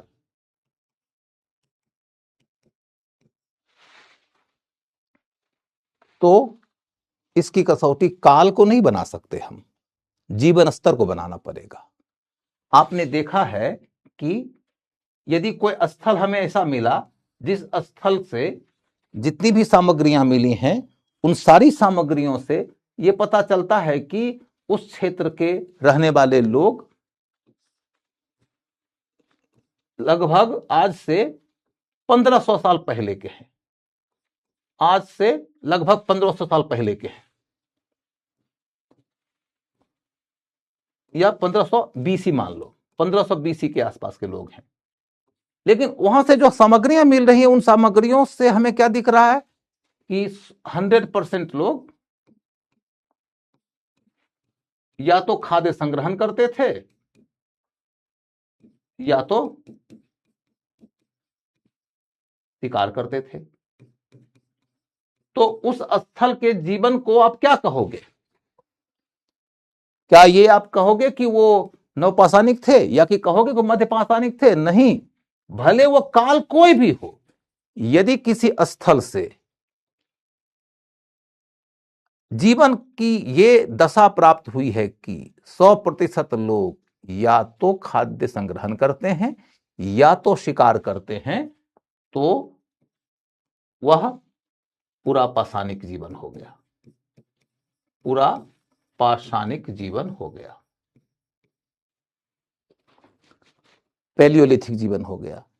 यदि हमें यह पता चला कि 10-12% या 8-10% लोग कृषि कार्य करते हैं या पशुपालन करते हैं, ज्यादातर लोग अभी भी खाद्य संग्रहण या शिकार ही करते हैं, तो हम कहेंगे अच्छा इसका मतलब कि ये मध्यपाषाणिक लोग हो गए। और यदि ये पता चला कि अरे ये तो 50% से ज्यादा 50 या 60% लोग ऐसे हैं जो कृषि या पशुपालन करते हैं, तब हम कहेंगे ये तो नवपाषाणिक लोग थे भैया, नवपाषाणिक लोग थे।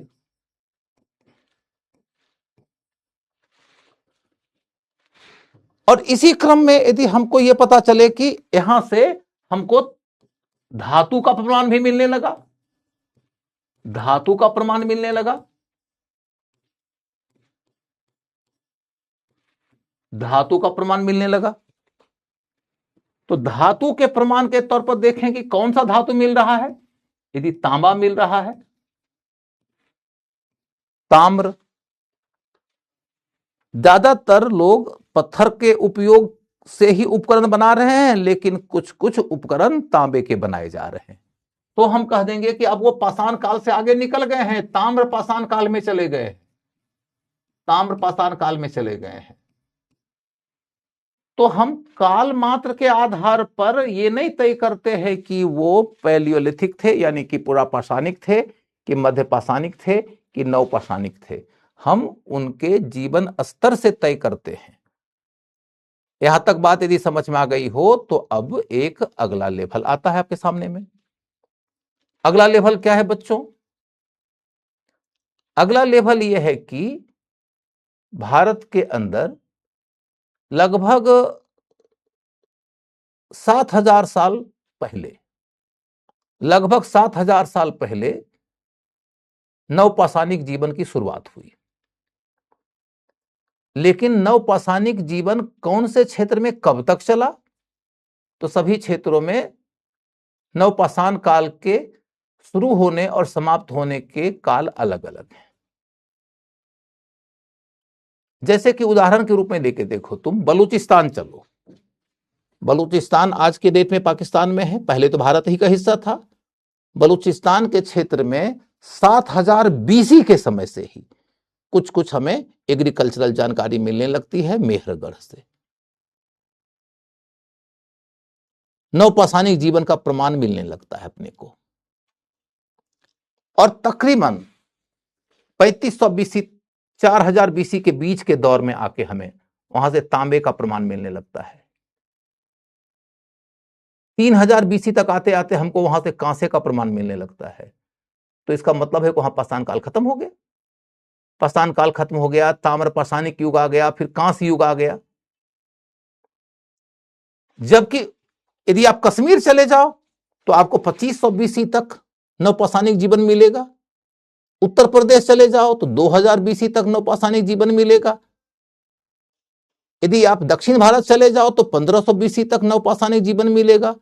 नॉर्थ ईस्ट में चले जाओ तो आपको 1000 बीसी तक नवपाषाणिक जीवन मिलेगा।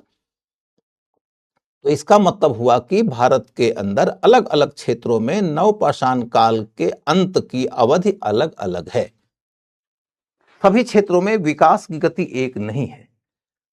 भारत को एक राज थोड़े न था कि पूरे के पूरे देश के अंदर एक प्लानिंग कमीशन या एक नीति आयोग के माध्यम से विकास की योजना बनेगी और विकास सभी क्षेत्रों में एक समान पहुंच जाएगा। अलग अलग भौगोलिक परिस्थितियां हैं, अलग अलग प्राकृतिक स्थितियां हैं। उन स्थितियों के मद्देनजर विकास की अपनी अपनी संभावनाएं हैं, अपने अपने व्यवधान हैं।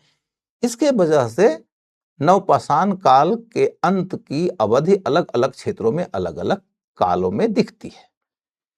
कुल मिलाकर अभी आपके सामने में जो कॉन्सेप्ट मैंने दिया उसके आधार पर अब आपको मैं कुछ लिखवा रहा हूं। लिखो लिखो, भारत के अंदर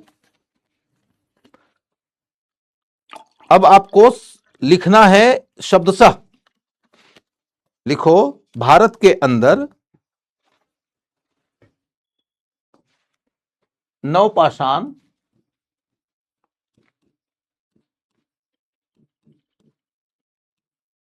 काल का प्राचीनतम साक्ष्य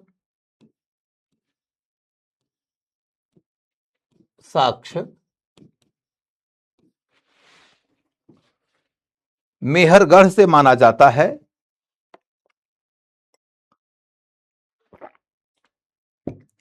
मेहरगढ़ से माना जाता है, जो लगभग 7,000 ईसा पूर्व है, जो लगभग 7,000 ईसा पूर्व का है,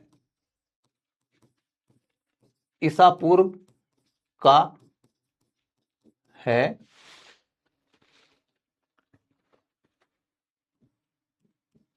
3500 ईसा पूर्व तक आते आते मेहरगढ़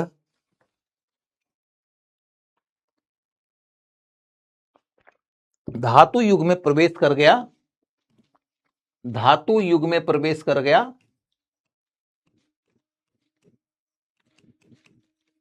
धातु युग में प्रवेश कर गया। आगे चलकर वह तांबे से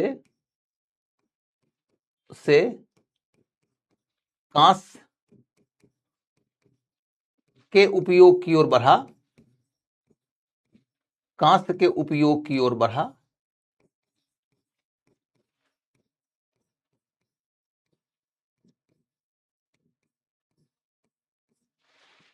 आगे चलकर वह तांबे से कांस्य के उपयोग की ओर बढ़ा, यानी कि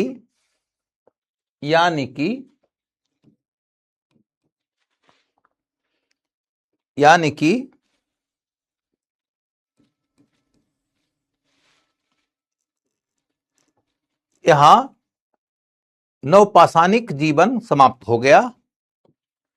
नवपाषाणिक जीवन समाप्त हो गया। नवपाषाणिक जीवन समाप्त हो गया।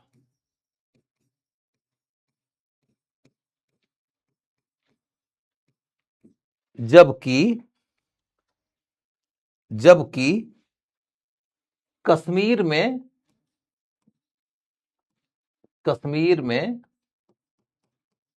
2500 बीसी तक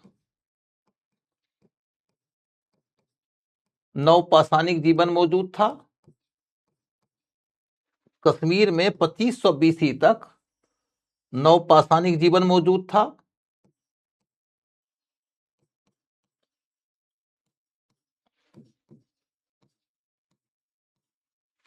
जब मैंने कहा कि नवपाषाणिक जीवन मौजूद था, इसका मतलब अभी वहां के लोग धातु का उपयोग नहीं करते थे। 2500 बीसी तक। ठीक है बेटा, तुम लिखो अपने से, मैं बोल रहा हूं, धीरे धीरे बोलूंगा। सर लास्ट में एकदम संक्रमण काल दोबारा बता। ठीक है बेटा, बता दूंगा। डोंट वरी, मैं पक्का बता दूंगा, बस मुझे थोड़ा समय दो, मैं अभी जो काम कर रहा हूं मुझे करने दो। कश्मीर में 2500 बीसी तक नवपाषाणिक जीवन मौजूद था। उत्तर प्रदेश में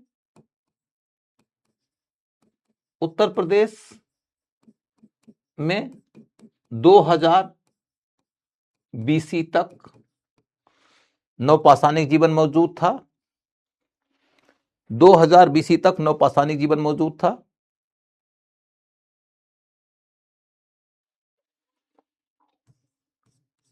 बिहार के चिरांद में भी 2000 बीसी तक नवपाषाणिक जीवन रहा।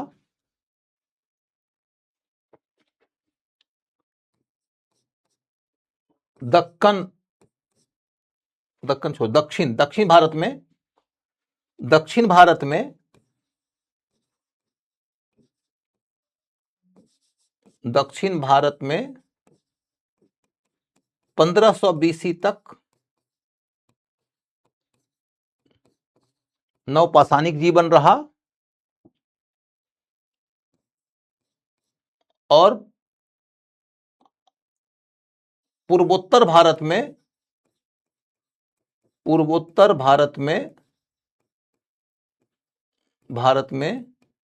1000 बीसी तक, 1000 बीसी तक, पूर्वोत्तर भारत में 1000 बीसी तक।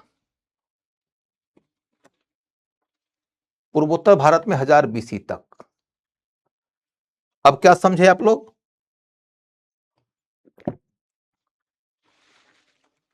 अब बताओ, मैंने जो कॉन्सेप्ट दिया था कि नवपाषाण काल की समाप्ति का काल पूरे भारत में एक समान है, क्या यह सही होगा?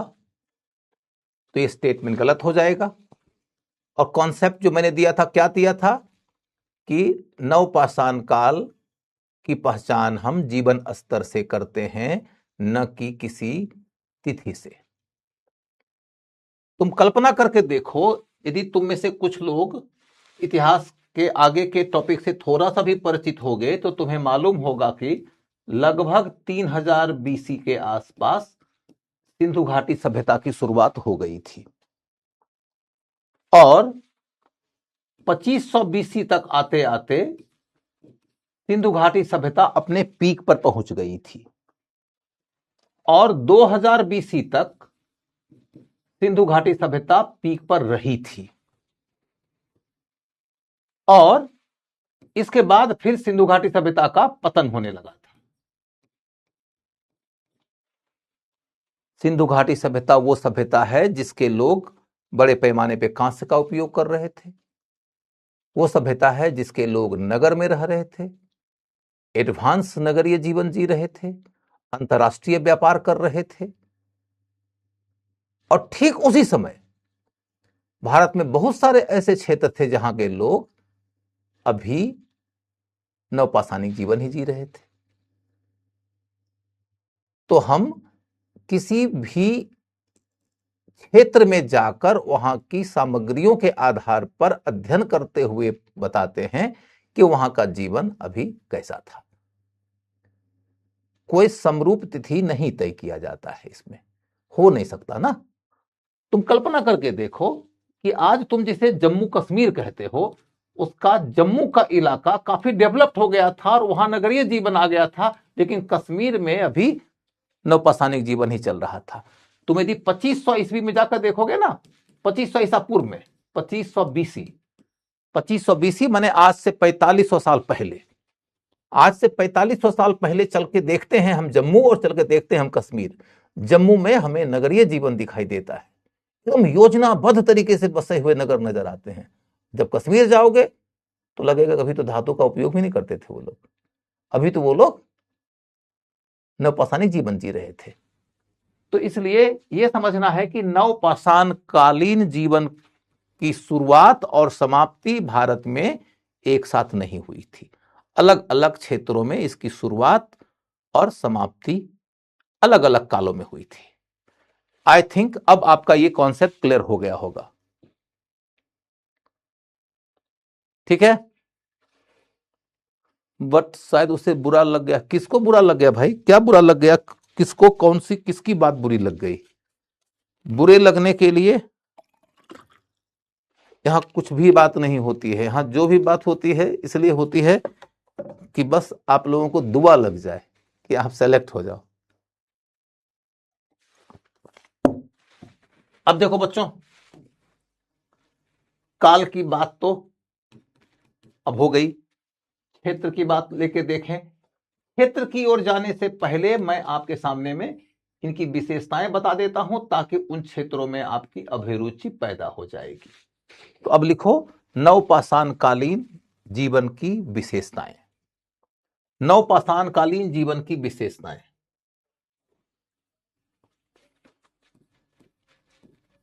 नवपाषाण कालीन जीवन की विशेषताएं।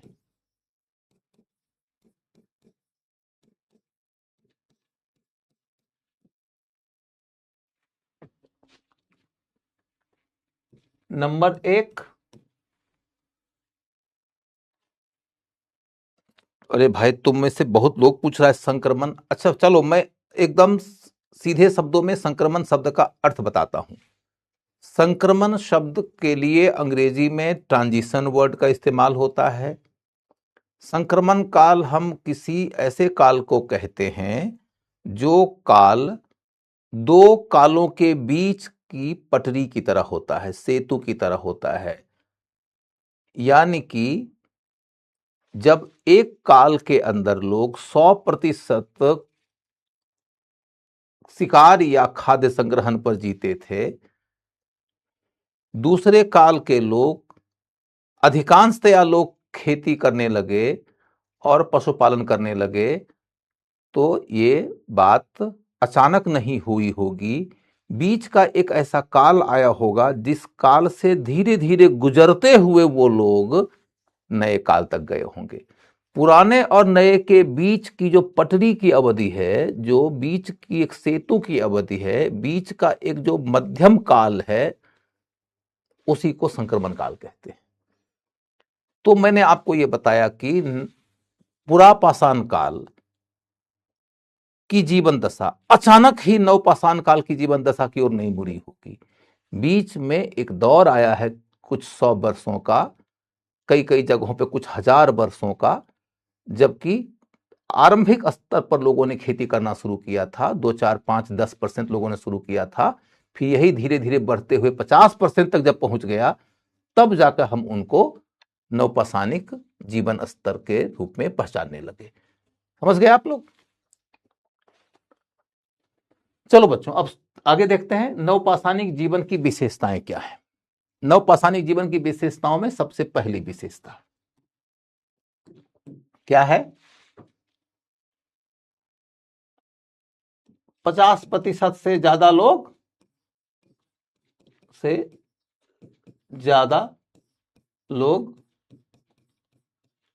कृषि या पशुपालन।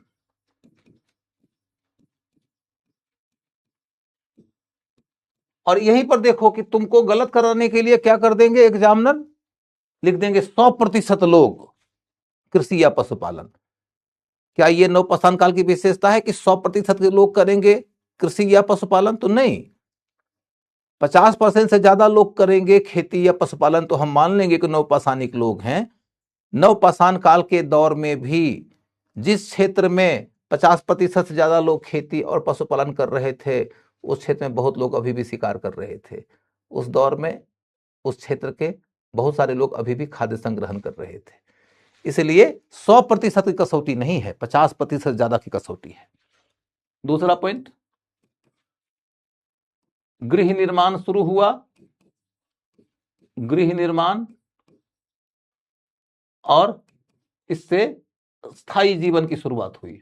स्थायी जीवन, एक जगह घर बनाकर टिक कर रहने लगे लोग। एक जगह टिक कर घर बनाकर लोग रहने लगे।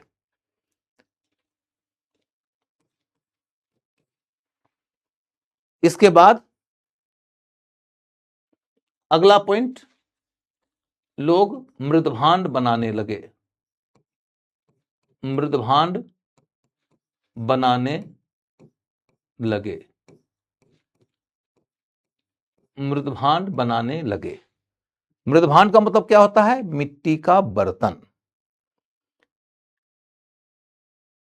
इसके बाद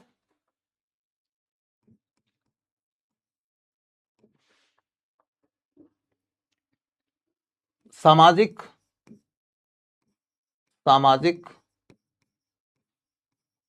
विभाजन तेज हुआ। सामाजिक विभाजन तेज हुआ।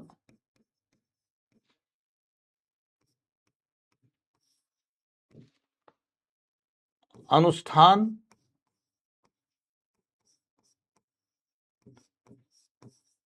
का विकास हुआ। अनुष्ठान का विकास हुआ। इसके बाद कला विकसित हुई। कला विकसित हुई।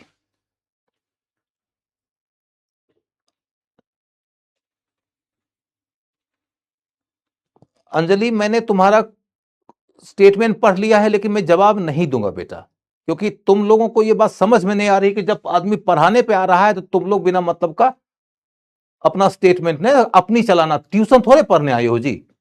तुमको पता है कि तुम्हारे क्लास में भी 1000 ज्यादा बच्चे बैठे हुए होंगे। ट्यूशन के जैसा मत सोचो कि मतलब जैसा कि अभी 10वीं 12वीं क्लास के बच्चे के जैसा सोच रहे हो तुम लोग। ट्यूशन नहीं पढ़ रहे हो कि जिसमें तुम पढ़ रहे हो और मैं पढ़ा रहा हूं, तुम्हारे साथ में और भी हजारों बच्चे बैठे हुए क्लास में अभी देख रहे हैं। मुझे उन सब को दिमाग में रखकर एक क्रम में चलना है।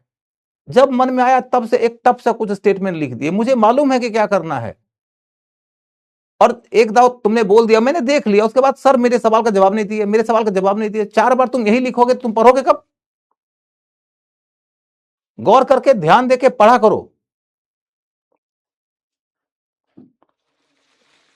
मतलब तुम लोगों को वो मानसिकता से बाहर निकलना पड़ेगा कि तुम ट्यूशन नहीं पढ़ रहे हो जिसमें कि सर तुम्हारे घर में पढ़ाने के लिए गए हैं, तुम और सर के सिवा और कोई नहीं है, इसलिए तुम सर से जब चाहो तब कोई बात कर लो।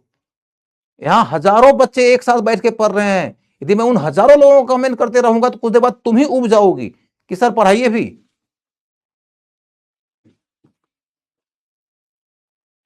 आगे बढ़ो। और एक बात और तुम लोग समझ लो, तुम लोग को परेशान होने की जरूरत नहीं है, मेरे पास में इसका अनुभव है, मैं 2002 से पढ़ाई रहा हूं। 1 से 2 दिन तक टीचर और विद्यार्थी के बीच में संवाद बनने में समय लगता है। 1-2 दिनों के अंदर विद्यार्थी और शिक्षक के बीच में संवाद बन जाता है कि विद्यार्थी को क्या करना है क्या नहीं करना है। मुझे मेरे बच्चों के साथ बातचीत करने दो। किसी को मैं यदि प्रेम से समझाऊं या मैं किसी को प्यार से समझाऊं, डांट के समझाऊं, सब मेरे अपने बच्चे हैं, सब अपने प्यारे बच्चे हैं।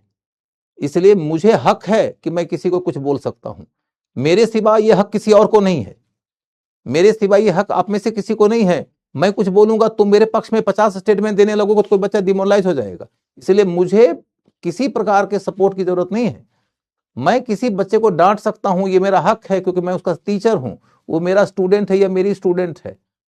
इसलिए ये मेरे और किसी एक बच्चे के बीच की बात होती है। 1 से 2 दिन के अंदर सब समझ जाएंगे कि कब पूछना है कब नहीं पूछना है। समझ गए? आगे बढ़ो। और हमेशा याद रखना, तुम लोग चाहे जितना स्टेटमेंट लिख दो, मैं कभी किसी को इग्नोर नहीं करता हूं, ना करूंगा कभी, क्योंकि इग्नोर करने लगूंगा मैं शिक्षक नहीं रह जाऊंगा। मैं शिक्षक हूं, मैं दुकानदार नहीं हूं। चलो आगे बढ़ो। 50% से ज्यादा लोग कृषि या पशुपालन करते थे। गृह निर्माण, स्थायी जीवन और मृदभान बनाने लगे। तुम सोचो कि जब खेती होगी तो तुम एक जगह से दूसरी जगह खाना बदोश जीवन जी पाओगे? खाना बदोश जीवन तब संभव है जब तुम खेती वेती नहीं करते हो।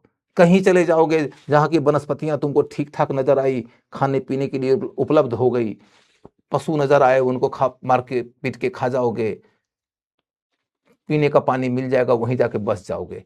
ये खाना बदोशी जीवन होता है। एग्रीकल्चर का काम जब शुरू हो जाता है तो तुम उस भूमि का सीना चीर के उसी में बीज डाल के पौधे उगा के खेती करने लगते हो, और वो खेती तुम्हारी हर साल चलने लगती है। तो तुमको कहीं जाने की जरूरत नहीं है। अपनी सारी आजीविका तुम अब अस्थायी रूप से उसी क्षेत्र से प्राप्त कर लेते हो। इसीलिए जैसे ही एग्रीकल्चर की शुरुआत होगी, जैसे ही एग्रीकल्चर की शुरुआत होगी, वैसे ही अस्थायी जीवन आ जाएगा। वैसे ही अस्थायी जीवन आएगा और लोग वहां जब एक जगह टिक कर रहने लगेंगे तो इन्वेस्टमेंट करने लगेंगे अपने घर बनाने में। पहले लोग यदि कहीं रहते भी थे, तंबू खींच देते थे और तंबू में रह लेते थे। लेकिन अब जब एक जगह अस्थायी जीवन जिएंगे तो घर बनाने लगेंगे। इसके बाद फिर देखोगे कि जब तुम अनाज उपजाते हो तो उपजाए हुए अनाज को इकट्ठा रखना पड़ेगा। जब तुम खाद्य संग्रहण करते थे तो 2-3-4 दिन के लिए कुछ इकट्ठा करके ले आए, उसको कहीं भी घर के मतलब किसी भी कॉर्नर में रख दिए, खाए पिए, फिर खत्म हो गया, 4 दिन बाद फिर ले आए। लेकिन जब तुम खेती करोगे तो इतनी अनाज की उपज हो जाएगी कि जिसका तुम 1 साल तक उपभोग करोगे। तो उसकी स्टोरिंग जरूरी है ना। उसके स्टोरेज के लिए मिट्टी के बर्तनों का निर्माण शुरू हुआ। मृदभांड किस युग की उपलब्धि है? नवपाषाण काल की उपलब्धि है। असर्शन रीजनिंग में क्वेश्चन आएगा, मृदभांड का विकास क्यों हुआ? क्योंकि एग्रीकल्चर आ गया था। एग्रीकल्चर आया, तुमने अनाज का एक भंडार जमा किया तो उसको स्टोर करना था, इसलिए मृदभांड आ गया। समझ गए आप लोग? और जब एक जगह तुम टिकोगे, घर बना के रहोगे, तो स्वाभाविक रूप से उसमें कुछ सामाजिक विभाजन आ जाएगा, पूजा पाठ वगैरह ज्यादा जटिल हो जाना है, कला ज्यादा विकसित हो जाएगी। इन सब चीजों के बारे में अभी विशेष फोकस नहीं करना है। क्लियर है? अब देखो बच्चों, नवपाषाण काल के जीवन की सामान्य विशेषताएं हम लोगों ने समझ लिया है। मैं अभी एक बात समझ नहीं पा रहा हूं कि हमें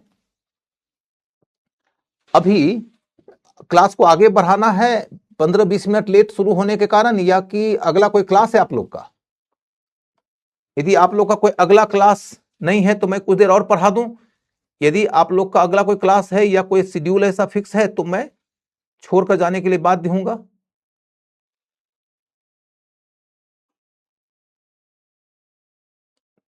ठीक है, तो आज का क्लास मुझे यहीं रोकना पड़ेगा, क्योंकि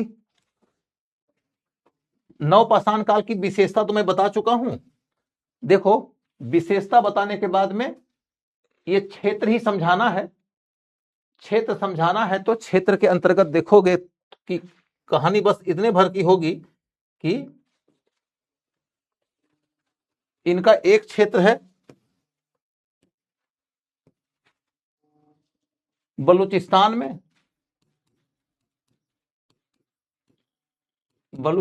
में, एक है कश्मीर में,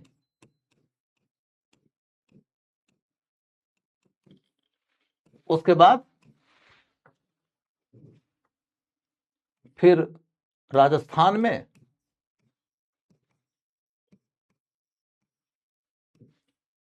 इसके बाद उत्तर प्रदेश में,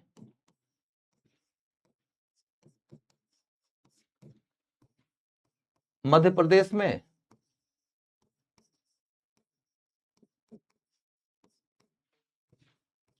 बिहार में, नॉर्थ ईस्ट में,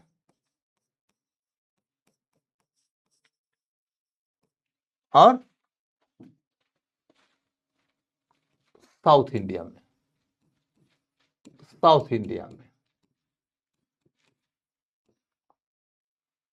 तो आपके सामने में यह मूल मुद्दा रहेगा कि कौन से क्षेत्र में कौन से नवपाषाणिक स्थल थे, कौन कौन से क्षेत्र में कौन कौन से नवपाषाणिक स्थल थे, यह एक मामला रहेगा। अभी मैं आप लोगों को ज्यादा डिटेल में नहीं ले जाऊंगा, मैं सिर्फ और सिर्फ एक स्थल के बारे में बता के आज के क्लास को रोक दूंगा, ताकि आप अगले क्लास में 15-20 मिनट में इसे खत्म कर लेंगे। कल के क्लास में हम 15-20 मिनट में इसे खत्म करेंगे। उसके बाद में हम करीब 15-20 मिनट में ताम्रपाषाण काल खत्म कर लेंगे और फिर इंडस वैली सिविलाइजेशन की ओर चले जाएंगे। ठीक है? तो बलूचिस्तान में देखोगे कि एक जगह है मेहरगढ़। मेहरगढ़ वो जगह है जहां से कि आपको गेहूं के उत्पादन का सबसे पुराना प्रमाण मिलता है।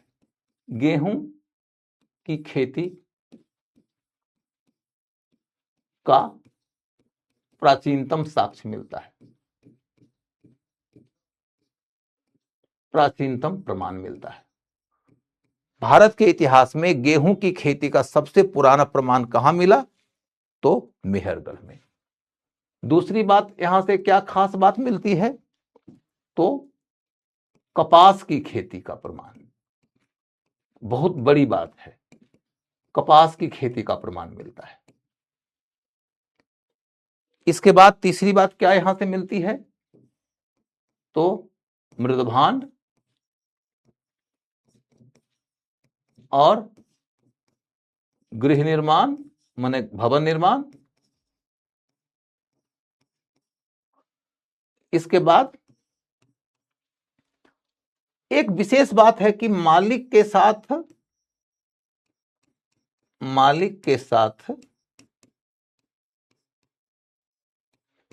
बकरी के दफन की जानकारी मिलती है, बकरी के दफन की जानकारी मिलती है। यह भी अपने आप में पुनर्जन्म के सिद्धांत का ही संकेत करता है।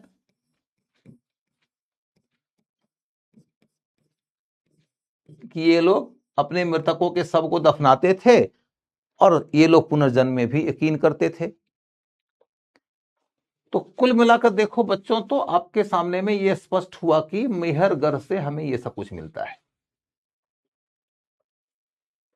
मैं अभी आपको बाकियों के बारे में नहीं बताऊंगा, सिर्फ और सिर्फ ये बता दिया हूं कि बाकी सब स्थलों के बारे में हमें इतनी ही बातें पढ़नी है कि कौन से स्थल से क्या विशेष बात मिली है। ठीक है, कौन से स्थल से क्या विशेष बात मिली है, सिर्फ इतनी बात बताऊंगा। अब आप लोग मेरी बात सुनो कि जब मैं पीछे के दौर में पीडब्ल्यू में पढ़ाता था, उस समय की ही बात है, मैंने एंसेंट हिस्ट्री से संबंधित P/Q का डिस्कशन यूट्यूब पर करा दिया था। वो मेरा अपना चैनल था। तो पीडब्ल्यू के चैनल से अलग मेरा अपना चैनल था, हिस्ट्री बाय रजनीश राज नाम से। वहां पे मैंने बहुत पहले करा रखा है, प्रॉपर डिस्क्राइब कर दिया है। वहां जाकर आप एंसेंट हिस्ट्री का P/Q प्रॉपरली डिस्कस किया हुआ जाके देख सकते हो। क्यों मैं टाइम खर्च करूं सिर्फ P/Q डिस्कस करने के लिए? P/Q डिस्कस करने में भी तो टाइम लगेगा ना। आपको P/Q किसी गाइड से देख लेना है, नंबर 1। नंबर 2, उस P/Q का आंसर और उसका डिस्कशन उस चैनल पे जाकर देख लेना है। नंबर 3, यदि कोई क्वेश्चन में डाउट रहेगा तो आप मुझसे पूछ लोगे। ठीक है, तो इतनी बात हो गई, आज की चर्चा यहीं पर रुकेगी। अब हम लोग इस टॉपिक की पढ़ाई आगे कल करेंगे। कल के लिए मैंने बता दिया कि 15 मिनट का टाइम हमारा लगेगा इसके ऊपर, 15 से 20 मिनट का टाइम लगेगा हमारा ताम्रपाषाण के ऊपर, और उसके बाद में कल के क्लास में हम चले जाएंगे इंडस वैली सिविलाइजेशन के ऊपर। लास्ट लाइन आज के क्लास में वो ये कि पहला 2 दिन बीत चुका, मेरे ख्याल से आपके और हमारे बीच में संवाद की शैली स्पष्ट हो गई होगी। आप लोगों को जो कुछ भी पूछना होगा, कल के क्लास में मैं पहला 5 मिनट आपको सवाल पूछने का ही दूंगा, लेकिन कृपया अपना सवाल लेकर आइएगा। बीच बीच में सवाल पूछेंगे तो आपके सवाल पूछने को लेकर मैं बहुत सकारात्मक नहीं रहूंगा, क्योंकि मुझे क्लास में बच्चों को मैनेज भी करना है। ठीक है, कल के क्लास में आपको 2 बार प्रश्न पूछने का मौका दूंगा। नंबर 1, पहला 5 मिनट सवाल ही पूछने का दूंगा। नंबर 2, जब मैं पाषाण काल खत्म करूंगा तो सवाल पूछने का मौका दूंगा। ताम्र पाषाण खत्म करूंगा तो भी सवाल पूछने का मौका दूंगा। तो आप सही समय पर सवाल पूछना, मैं आपको जवाब दिया करूंगा। P/Q का भी मैंने आपको ऑलरेडी जवाब दे दिया। क्लियर है? आज बस इतना ही।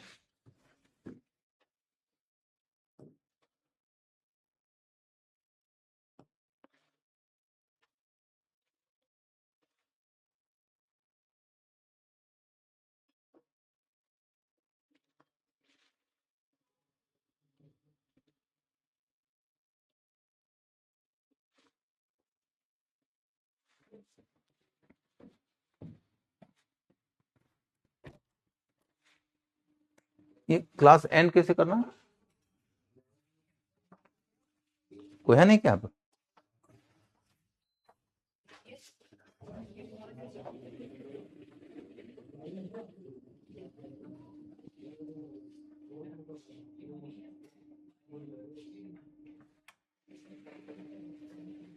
क्लास एंड हो गया है, ये कैन करना है?